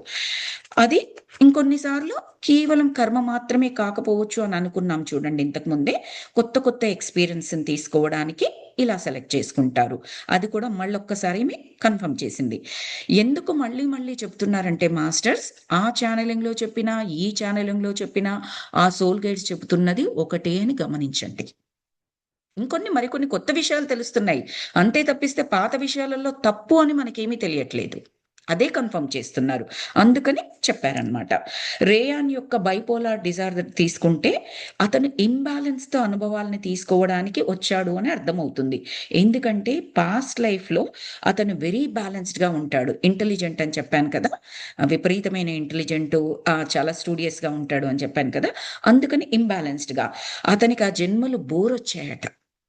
టైర్డ్ మాత్రమే కాదు, అబ్బా ఇంకా చాలులే, ఇంకా చాలా చాలా తీసుకున్నాను, ఒకటి ఇంబ్యాలెన్స్డ్గా తీసుకుంటాను అన్న టైప్లో బోర్ వచ్చి ఈ లైఫ్ తీసుకున్నాడట. అందుకే స్పెషల్గా బైపోలార్ డిజార్డర్ కంప్లీట్లీ ఇంబ్యాలెన్స్ బిహేవియర్కి ప్రతీక అది గుర్తు అని చెప్పొచ్చు. ఇంబ్యాలెన్స్ బిహేవియర్కి వాళ్ళలో కొద్ది కూడా బ్యాలెన్సింగ్ ఉండదు. బైపోలార్ డిజార్డర్లో ఉండే వాళ్ళకి అసలు తెలియని కూడా తెలియదు ఆ బ్యాలెన్సింగ్ అనేది. దానికి జెన్ కూడా అంగీకరిస్తుంది సోల్ లెవెల్లో అని చెప్పేసి చెప్తున్నారు. ఇంకొకటి ఏంటంటే, జస్ట్ ఇంకొక 5 minutes master, 5 to 10 minutes, I'm really sorry, it's going very hectic. తర్వాత ఇంకొక ఛానలింగ్లో ఇంకా ఏం చెప్తున్నారంటే, ఇంబ్యాలెన్స్ అనుభవం అయితే కానీ బ్యాలెన్స్ విలువ తెలియదు కదా, ఎలాగా, చీకటిని చూస్తే కానీ వెలుగు విలువ తెలియదు కదా అని చెప్తున్నారు. అందుకని ఇంబ్యాలెన్స్ లైఫ్ని తీసుకున్నారు. తర్వాత రేయాన్ అండ్ బ్రాడ్లీకి టీచింగు, హెల్ప్ చేయడము, సర్వీస్ చేయడం ద్వారా జెన్ తన యొక్క బెనిఫిట్, ఇంకొకటి బ్యూటిఫుల్ పాయింట్ చెప్పారు. ఆమె ఇప్పటి వరకు మెచ్యూర్డ్ సోల్ అని తెలుసుకున్నాము. ఇప్పుడు వీళ్ళ ఇద్దరి పిల్లల్ని ఛాలెంజింగ్గా తీసుకొని వచ్చినప్పుడు ఈమె నేర్చుకునే లెసన్స్ ద్వారా, ఈ టీచింగ్స్ ద్వారా ఈమె యొక్క ఆత్మస్థాయి మెచ్యూర్డ్ సోల్ నుంచి ఓల్డ్ సోల్కి పెరుగుతుందంట. నేను టీచర్ నుంచి ప్రిన్సిపల్ అయినట్టు, ప్రిన్సిపల్ నుంచి ఒక స్కూల్ ప్రిన్సిపల్ నుంచి ఒక కాలేజ్ ప్రిన్సిపల్ అయినట్టు, అక్కడి నుంచి ఒక యూనివర్సిటీ ప్రొఫెసర్ అయినట్టు, ఇలా స్టేజెస్ ఎలాగైతే ఉంటాయో మెచ్యూర్డ్ సోల్ నుంచి ఓల్డ్ సోల్ అనే స్థాయికి ఎదుగుతుంది. ఓల్డ్ సోల్ అంటే ఇంకాస్త ఎక్కువ అనుభవం గడించిన సోలు అని అర్థం. అది ఇంకొక ప్రధానమైన బెనిఫిట్ ఈమెకి. సో అలాంటి కేసెస్లో కూడా ఇంత పెద్ద ఛాలెంజెస్ని తీసుకొస్తారు. అంటే టోటల్గా స్థితియే స్టేజే మారిపోతుంది ఇక్కడ. సో అది కూడా గుర్తుపెట్టుకోండి మేజర్ సిచ్యువేషన్స్ కానీ మీ లైఫ్లో ఉన్నట్లయితే. తర్వాత కిడ్స్ అంట ఆల్వేస్ పేరెంట్స్కి టీచ్ చేయడానికి వస్తారంట, no matter what. Most of the time ఏం చెప్తారంటే కిడ్స్ ఓల్డ్ సోల్స్ అని చెప్తారు. కొన్నిసార్లు యంగ్ సోల్స్గా కూడా ఉంటారు, బట్ ఓల్డ్ సోల్స్గా వాళ్ళే ఎక్కువగా అనుభవం ఉన్న సోల్స్ కూడా ఉంటారు అని చెప్తారనమాట. తర్వాత మ్యూచువల్ లెర్నింగ్ కిడ్స్ నుంచి పేరెంట్స్కి, పేరెంట్స్ నుంచి కిడ్స్కి ఉంటుంది. జెన్నిఫర్కి ఓపిక, అలాగే తన సెల్ఫ్ వర్త్ తెలుసుకుంటుంది. ఎలా తెలుసుకుంటే సెల్ఫ్ వర్త్? హస్బెండ్ సహాయం కూడా లేదు కదా, తను ఒంటరిగా ఈ ప్రయాణాన్ని చేస్తూ ఉంది కాబట్టి అడుగడుగునా తనని అనాలిసిస్ చేసుకుంటూ తన స్ట్రెంగ్స్ అన్నీ తను తెలుసుకుంటూ ఉంటుంది, తన వీక్నెసెస్ కూడా. సెల్ఫ్ లవ్ అంటే మనం ఏమనుకున్నాం మాస్టర్స్, మన క్లాస్లో ఒకనొక క్లాస్లో చెప్పుకున్నాము, finding out, identifying our strengths and weaknesses, that is the self worth, self love. So ఈమెకు ఈ సెల్ఫ్ వర్త్ కూడా అనదర్ బ్యూటిఫుల్ లెసన్ ఈ ప్లాన్లో, ఈ సోల్ ప్లాన్లో, ఈ జన్మలో. తర్వాత ఒక్కతే భర్త లేడు పిల్లలతో ఇది కాబట్టి జనరల్గా అహంకారానికి, దర్పానికి, గొప్పలకి ఇలాంటి వాటికి పోయే అవకాశం చాలా తక్కువగా ఉంటుంది. ఆ విధంగా ఏంటి, ఆ లెసన్స్, వాటికి సంబంధించిన లెసన్స్ తీసుకుంది. దర్పాలకు వీటికి పోకుండా ఉండే లెసన్స్, అంటే అన్నెసెసరీ దర్జాలు కదండి అవన్నీ, those are not required at all for a human being, but మనం అలా చేస్తూ ఉంటాము. సో ఆ లెసన్స్ కూడా ఆమెకి ఛాన్స్ లేక కాదు, దర్పానికి సంబంధించిన లెసన్స్ తీసుకుంది అని మనం అర్థం చేసుకోవాలి సోల్ లెవెల్లో. ఈ పిల్లల కారణంగా ఆ పేరెంట్స్ ఎంతో ఎక్స్ట్రాడినరీ. ఓవరాల్గా గమనిస్తే ఇలాంటి పిల్లలు కలిగిన పేరెంట్స్ని ఇంటర్వ్యూ చేసిన ప్రతిసారి కూడా రాబర్ట్ గారికి ఏం ఆన్సర్ వచ్చింది అంటే ఒకటే ఆన్సర్ అంట, మేము కనుక ఈ పిల్లల్ని మా సోల్ ప్లాన్లు అంటే బర్త్ ఇచ్చి ఉండకపోతే ఎక్స్ట్రాడినరీ లైఫ్స్ని, ఎక్స్ట్రాడినరీ ఎక్స్పీరియన్సెస్ని మీట్ అయ్యే అవకాశం ఉండేది కాదని చాలా పేరెంట్స్ చెప్పారట. మీరు గమనించండి మాస్టర్స్, మనకి ఇప్పుడు ఏదైనా ఛాలెంజెస్ లైఫ్లో ఉన్నాయనుకోండి, ఎన్ని ఛాలెంజెస్ ఉంటే అంత ఎక్కువగా గురువుల దగ్గరికి వెళ్తాం. డిఫరెంట్ గురువులు, స్పిరిచువల్గా రకరకాలుగా ప్రయత్నం చేస్తాం. ధ్యానం, జ్ఞానం, భక్తి, యోగం ఎన్ని రకాలుగా ఉన్నాయో అన్ని రకాలుగా ప్రయత్నం చేస్తాం. ఇక్కడ పెద్ద గురువు ఉన్నారట, ఆయనకి ఇంత శక్తి ఉందట, వెళ్తాము. మామూలుగా అయితే ఓ గురువు ఉన్నారు, శక్తి ఉంది, అంతే. వెళ్ళాలి అన్న కోరిక, తపన అంతలా ఉండకపోవచ్చు, బికాజ్ అవసరం లేదు అక్కడ. ఇక్కడేమవుతుంది, అలాంటి వాళ్ళని ఆ ఎనర్జీస్లోకి మనం వెళ్ళే అవకాశం దొరుకుతుంది. అది పేరెంట్స్ అందరూ చెప్పారట, ఈయన ఇంటర్వ్యూ చేసిన పేరెంట్స్ అందరూ, ఎవరైతే ఇలాంటి ఎక్స్ట్రాడినరీ కిడ్స్ని కలిగి ఉన్న పేరెంట్స్ ఉన్నారో. తర్వాత ఇంకొకటి ఏం చెప్పారంటే, ఓవరాల్గా చూస్తే సోల్ లెవెల్లో చూసినట్లయితే ఎవ్వరూ కూడా మన లైఫ్లో విలన్లు ఉండరు. అందరూ కూడా మనం తయారు చేసుకున్న స్క్రిప్ట్ ప్రకారమే, మన అగ్రిమెంట్ ప్రకారమే వాళ్ళు అలా యాక్ట్ చేస్తున్నారు ఫర్ మ్యూచువల్ సోల్ బెనిఫిట్ కొరకు, సోల్ గ్రోత్ కొరకు. అదొక్కటి బాగా గుర్తుపెట్టుకోమని చెప్పారు. ఏదో సినిమాలో ఉంటుంది, ఈ నాటకంలో హీరోలు లేరు, విలన్లు లేరు, నాకు గుర్తులేదు డైలాగు, ఉన్నది ఒక్కటే అనుకుంటే ఏదో డైలాగు నాకు గుర్తుంది, ఏదో సినిమాలో ఉన్నట్లు. అలాగే ఈ పాయింట్ మనము బాగా గుర్తుపెట్టుకోవాల్సింది ఏంటంటే, ఈ లైఫ్లో మనకు నెగిటివ్గా ఇబ్బంది పెడుతున్న వారందరూ కూడా పరోక్షంగా ఆత్మ ప్రగతికి అత్యద్భుతంగా హెల్ప్ చేస్తున్న వాళ్ళు. ప్రత్యక్షంగా ఈ ఫిజికల్ బాడీలో ఉన్నప్పుడు మనకు ఎవరైతే సపోర్టింగ్ హెల్ప్ చేస్తున్నారో ఆ హెల్ప్ మనకు కనపడుతూ ఉంటది సపోర్ట్ చేస్తున్నారని. వీళ్ళు కూడా సపోర్ట్ చేసినట్టే, ఆత్మప్రగతికి చేయలేదు అని కాదు. కానీ చూసినట్లయితే సోల్ లెవెల్లోకెళ్తే ఈ విలన్ క్యారెక్టర్ చేసిన అతను ఇంక అత్యద్భుతమైన క్రెడిట్ వస్తుంది అతనికి. రాజమౌళి సినిమాలో గమనించండి, విలన్ చాలా స్ట్రాంగ్‌గా ఉంటాడు. సినిమా అద్భుతంగా పండుతుందక్కడ. హీరోయిజం బాగా ఎలివేట్ అవుతుంది. అంత దారుణమైన విలన్‌ని కొడితే కదండీ మన ఆడియన్స్ అందరి హృదయాలు సంతృప్తిగా అవుతాయి. మన హీరో గొప్పవాడు అని అనుకుంటాం గదా! అది ఎలాగో అలాగా అని చెప్పేసి చెప్తారు. సో, సోల్ లెవెల్‌లో ఆలోచించండి. Whoever is acting as a villain for your life, think that as a best friend at soul level. Best supporting. అది గుర్తుపెట్టుకోమని చెప్పారు. తర్వాత ఇంకొకటి అద్భుతంగా చెప్పారు మాస్టర్స్. ఇది ముగింపు ఇక్కడ. రాబర్ట్ మన ఆథర్ గారు ఏం చెప్తున్నారు, రాబర్ట్ స్వార్ట్జ్ గారు ఏం చెప్తున్నారంటే, ఈ రియాన్ కానీ, బ్రాడ్లీ కానీ, ఈవెన్ జెన్నిఫర్ కానీ వీళ్ళందరూ కూడా సైలెంట్ హీరోస్ అంట. సొసైటీ దృష్టిలో వీళ్ళకేమీ గుర్తింపు లేకపోవచ్చు, కీర్తి ప్రతిష్టలు లేకపోవచ్చు, వీళ్ళేదో చేస్తున్నారన్న పేరు రాకపోవచ్చు. బట్ వీళ్ళందరూ కూడా సైలెంట్ హీరోస్, బ్రేవ్ సోల్స్.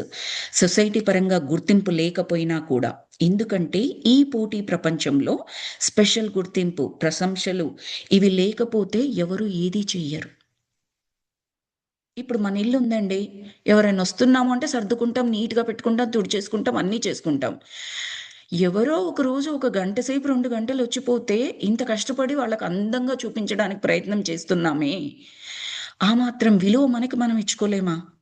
24 గంటలు ఉంటున్నాం ఆ ఇంట్లో, మనము మన పిల్లలము. మన కొరకు మన ఇల్లు నీట్‌గా ఉండకూడదా? కానీ ఎంతమంది మనం ఆలోచిస్తాము?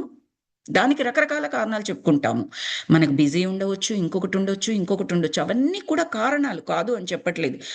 At least realise అవుతున్నామా?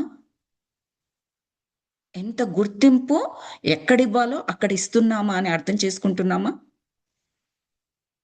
సో, ఎవరు చూసినప్పుడు కాదు, ఎవరూ చూడకపోయినా నీ ప్రవర్తన ఏదైతే ఉంటుందో అదే నిజమైన నీవు అని చెప్తారు. అదొక ఇంగ్లీష్ సెంటెన్స్ కూడా ఉంటుంది మాస్టర్స్. ఎవరూ చూడనప్పుడు ఏదైతే నీవు ఉన్నావో అదే నీ అసలు నీవు. ఎవరూ చూడలేదు, అక్కడ $100 బిల్లు పడింది. నేనేమి దొంగతనం చేయట్లేదు, అక్కడ పడింది నేను తీసుకున్నాను. తప్పేముంది? నా లోపల నుంచి చెప్తూ ఉంటది. అవును, యూనివర్స్ నాకిచ్చిందేమో, తప్పేముంది అని అనుకుంటూ ఉంటాము. తప్పేమీ లేదు. ఎథికల్‌గా తప్పేమీ లేకపోవచ్చు. బట్ ఆ $100 తీసుకొని నీ కొరకే పెట్టబడి ఉందేమో. కానీ ఏ ప్రయోజనం కొరకు పెట్టబడి ఉందో? ఏ ధ్యాన సభ జరుగుతుంటే ఇవ్వమనుందా? ఒక అనాథాశ్రమంలో పిల్లలు ఇబ్బంది పడుతున్నారు, వాళ్ళకి ఫుడ్డో, వస్త్రమో పెట్టమనుందా? ఇంకెక్కడో ఏదో అవసరానికి ఇవ్వబడుందా? You can do that. తీసుకెళ్ళి $100తో శారీ షాపింగ్ చేయమనేమి రాసి పెట్టలేదు కదా $100 బిల్లు మీద. కానీ మనం ఏమనుకుంటాము? దొంగము కాదు అని అనుకుంటాము. దొంగ కాదు. టెక్నికల్‌గా దొంగ కాదు. ఎథికల్‌గా కూడా దొంగ కాకపోవచ్చేమో. బట్ బాగా పరిశీలించండి. ఆ $100ని ఇంకో విధంగా వాడవచ్చా? వాడవచ్చు. మరప్పుడు కొద్దో గొప్పో తప్పు చేసిన ఫీలింగ్ కలుగుతుంది కదా మనకి. సో, అలాగా. సో, వీళ్ళందరూ గుర్తింపు ఏదీ లేకపోయినా కూడా నార్మల్ లైఫ్ చూజ్ చేసుకోకుండా ఎక్స్ట్రార్డినరీ లైఫ్ చూజ్ చేసుకొని సొసైటీ పరంగా నెగెటివ్ వచ్చినా కూడా వాళ్ళ ఆ ఛాలెంజెస్‌ని ఫేస్ చేస్తూ కూడా సోల్ ఎదగాలని సోల్ ప్లేన్‌లో డిసైడ్ చేసుకొని వచ్చిన వాళ్ళందరూ కాబట్టి వీళ్ళ ధైర్యానికి, వీళ్ళ సహనానికి వాళ్ళు పరీక్ష కంటిన్యూయస్‌గా పెట్టుకుంటూనే ఉంటారు వాళ్ళ లైఫ్‌లో.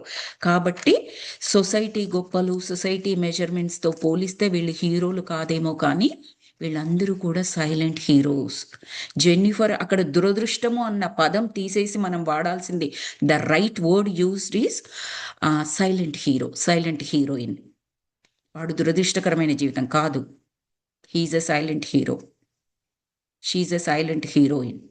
అది మనం టర్మినాలజీ చేంజ్ చేయాలి జ్ఞానం వచ్చిన తర్వాత. తర్వాత ఇక్కడ ఎండింగ్లో ఇది అయిపోయిందండి. ఇంకొకటి ఏం చెప్పుకోవచ్చు అంటే, ఇంకొక కపుల్ ఆఫ్ మినిట్స్, మనందరికీ మన మైక్రోసాఫ్ట్ CEO సత్య నాదెళ్ల గారు తెలుసు. ఆయనకు ఒక్కగానొక్క కొడుకు చనిపోయాడు అనుకోండి. ఇలాగే డిజార్డర్తో ఉంటాడు ఆ అబ్బాయి. ఆ అబ్బాయికి వీల్ చైర్లో పెడతారు, మీరు చూసే ఉంటారు, తెలిసే ఉంటుంది అతనిది. సో అతను అతను అంటే అతని స్థాయికి ప్రపంచం మొత్తం అతన్ని గుర్తుపడతారు. సో ఎంత షేమ్గా ఫీల్ అవ్వాలి, ఎంత దురదృష్టవంతుడిగా ఫీల్, ఇంత ఆస్తి ఉంది, ఇంత చదువు ఉంది, ఇంత గుర్తింపు ఉంది, ప్రపంచం మొత్తం గుర్తించగలరు, కానీ నాకేంటి ఇలాంటి గిడ్డు, ఇంత ఫ్రస్ట్రేషన్ కూడా గురవ్వచ్చు. కొంతమంది పేరెంట్స్ అలా కూడా ఉంటారు ఫ్రస్ట్రేషన్కి. వీడొక్కడు లేకపోతేనా, వీడు ఇలా కాకపోతేనా, నాకెంత బాగా చంద్రుడికో మచ్చ టైప్లో వీడు, ఇలా ఫ్రస్ట్రేషన్గా ఫీల్ అయ్యే వాళ్ళు కూడా ఉండవచ్చు. అలా కాకుండా అతను ఏం చేశాడు అంటే, అలాంటి పిల్లలు ఉపయోగించడానికి బెటర్గా ఉండే సాఫ్ట్వేర్ని తయారు చేశాడు. ఆ కీబోర్డ్స్ అయితే ఏంటి, ఏదైతే మనము యూజువల్గా మనము సాధారణంగా రెగ్యులర్ ఫిట్టింగ్ సూట్ పెట్టుకున్న మనము ఏదైతే చెయ్యగలమో అది వాళ్ళు చెయ్యలేకపోతే వాళ్లకు అనుకూలంగా ఉండే వాటి మీద ఫోకస్ పెట్టారు ఆయన ఆ స్థాయిలో ఉండి. అలా ఆయన ఏం చేశారు, ప్రపంచానికి సేవ చేశారు.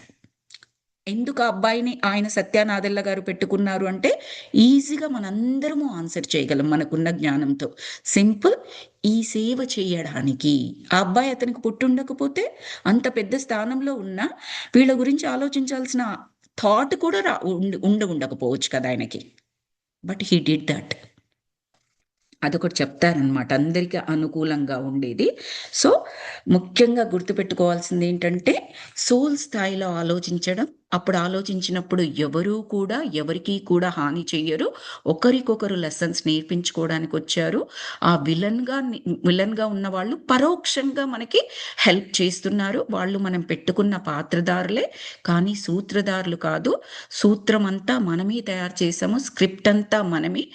ఎవరి లైఫ్కి వాళ్ళే డైరెక్టర్, మిగతా వాళ్ళందరూ యాక్టర్స్ మాత్రమే. వాళ్ళ రోల్ని బెస్ట్గా పోషిస్తున్నారు. సో దట్ ఈ నాటక రంగం, జీవితం అనే నాటక రంగం ఏదైతే ఉందో సరిగ్గా పండడానికి. సినిమాలో కూడా విలన్గా ఇచ్చిన వాడిని వాళ్ళు విలనిజం చూపించలేదనుకోండి, పండుతుందా అండి ఆ సినిమా? పండదు కదా. వాడు చాలా సాఫ్ట్గా ఉన్నాడు, విలన్గా ఏం పనికిరాడు, అస్సలు క్రూయల్టీనే లేదు అతని ఫేస్లో, ఇంకా అలాంటి విలన్గా ఎందుకు సెలెక్ట్ చేసుకున్నాడు, ఇలా అనుకుంటాం చూడండి. ఆ టైప్లో అన్నమాట. ఒక సినిమా పండాలి అంటే అందరూ characters, hero heroine, villain supporters, everything ఎలా ఉంటుందో, ఒక సోల్ అంశాత్మ నుంచి పూర్ణాత్మగా ఎదగాలి అనుకున్నప్పుడు కూడా ఇవన్నీ క్యారెక్టర్స్ ఉంటాయి. ఆ జ్ఞానం కనుక మనకు ఉన్నట్లయితే ఎవరిని బ్లేమ్ చేయడం, ఏ సిచ్యువేషన్ని బ్లేమ్ చేయడం, కోపం, ద్వేషం ఇలాంటి వాటికి ఎనర్జీ ఖర్చు చేయడం కాకుండా ఎదుగుతూ ఉంటాము అని చెప్పేసి చెప్తున్నారు masters. Thank you so very much for all your group energies, for Robert garu, Jennifer garu, both the channeling guides, soul guides and mediums, Rayan and Bradley, and all the universal astral masters, Mother Universe, Mother Nature, Mother Earth, and ప్రతి ఒక్కరికి ఈ జ్ఞానాన్ని మనకు అందిస్తున్న ప్రతి ఒక్క master కూడా హృదయపూర్వకమైన ధన్యవాదాలు తెలియచేసుకుందాము. ఈ జ్ఞానము మనలో నిక్షిప్తం అవ్వాలని, స్థితం అవ్వాలని కోరుకుందాం మాస్టర్స్. అలా మనము నెక్స్ట్ వచ్చే రేపు ఎల్లుండి పౌర్ణమి మెడిటేషన్ సెషన్స్ ఉన్నాయి. ఆ పౌర్ణమి మెడిటేషన్ సెషన్స్లో సోల్ లెవెల్ జ్ఞానం మనలో చక్కగా ఇంకాలి అని మనము సంకల్పం చేసుకుందాం. దాన్ని బట్టి లైఫ్లో ఎదురయ్యే ప్రతి సిచ్యువేషన్ దగ్గర బ్యాలెన్స్డ్గా ఉంటూ, జ్ఞానముతో ఎనర్జీని పెంచుకుంటూ, ఇటు భౌతిక పరంగా, ఆత్మపరంగా రెండు విధాలుగా ఆనందాన్ని, ఆత్మ ప్రగతిని పొందాలి, భౌతిక జీవితంలో ప్రగతిని పొందాలి అని కోరుకుందాం masters. Thank you so very much. Let me stop the recording.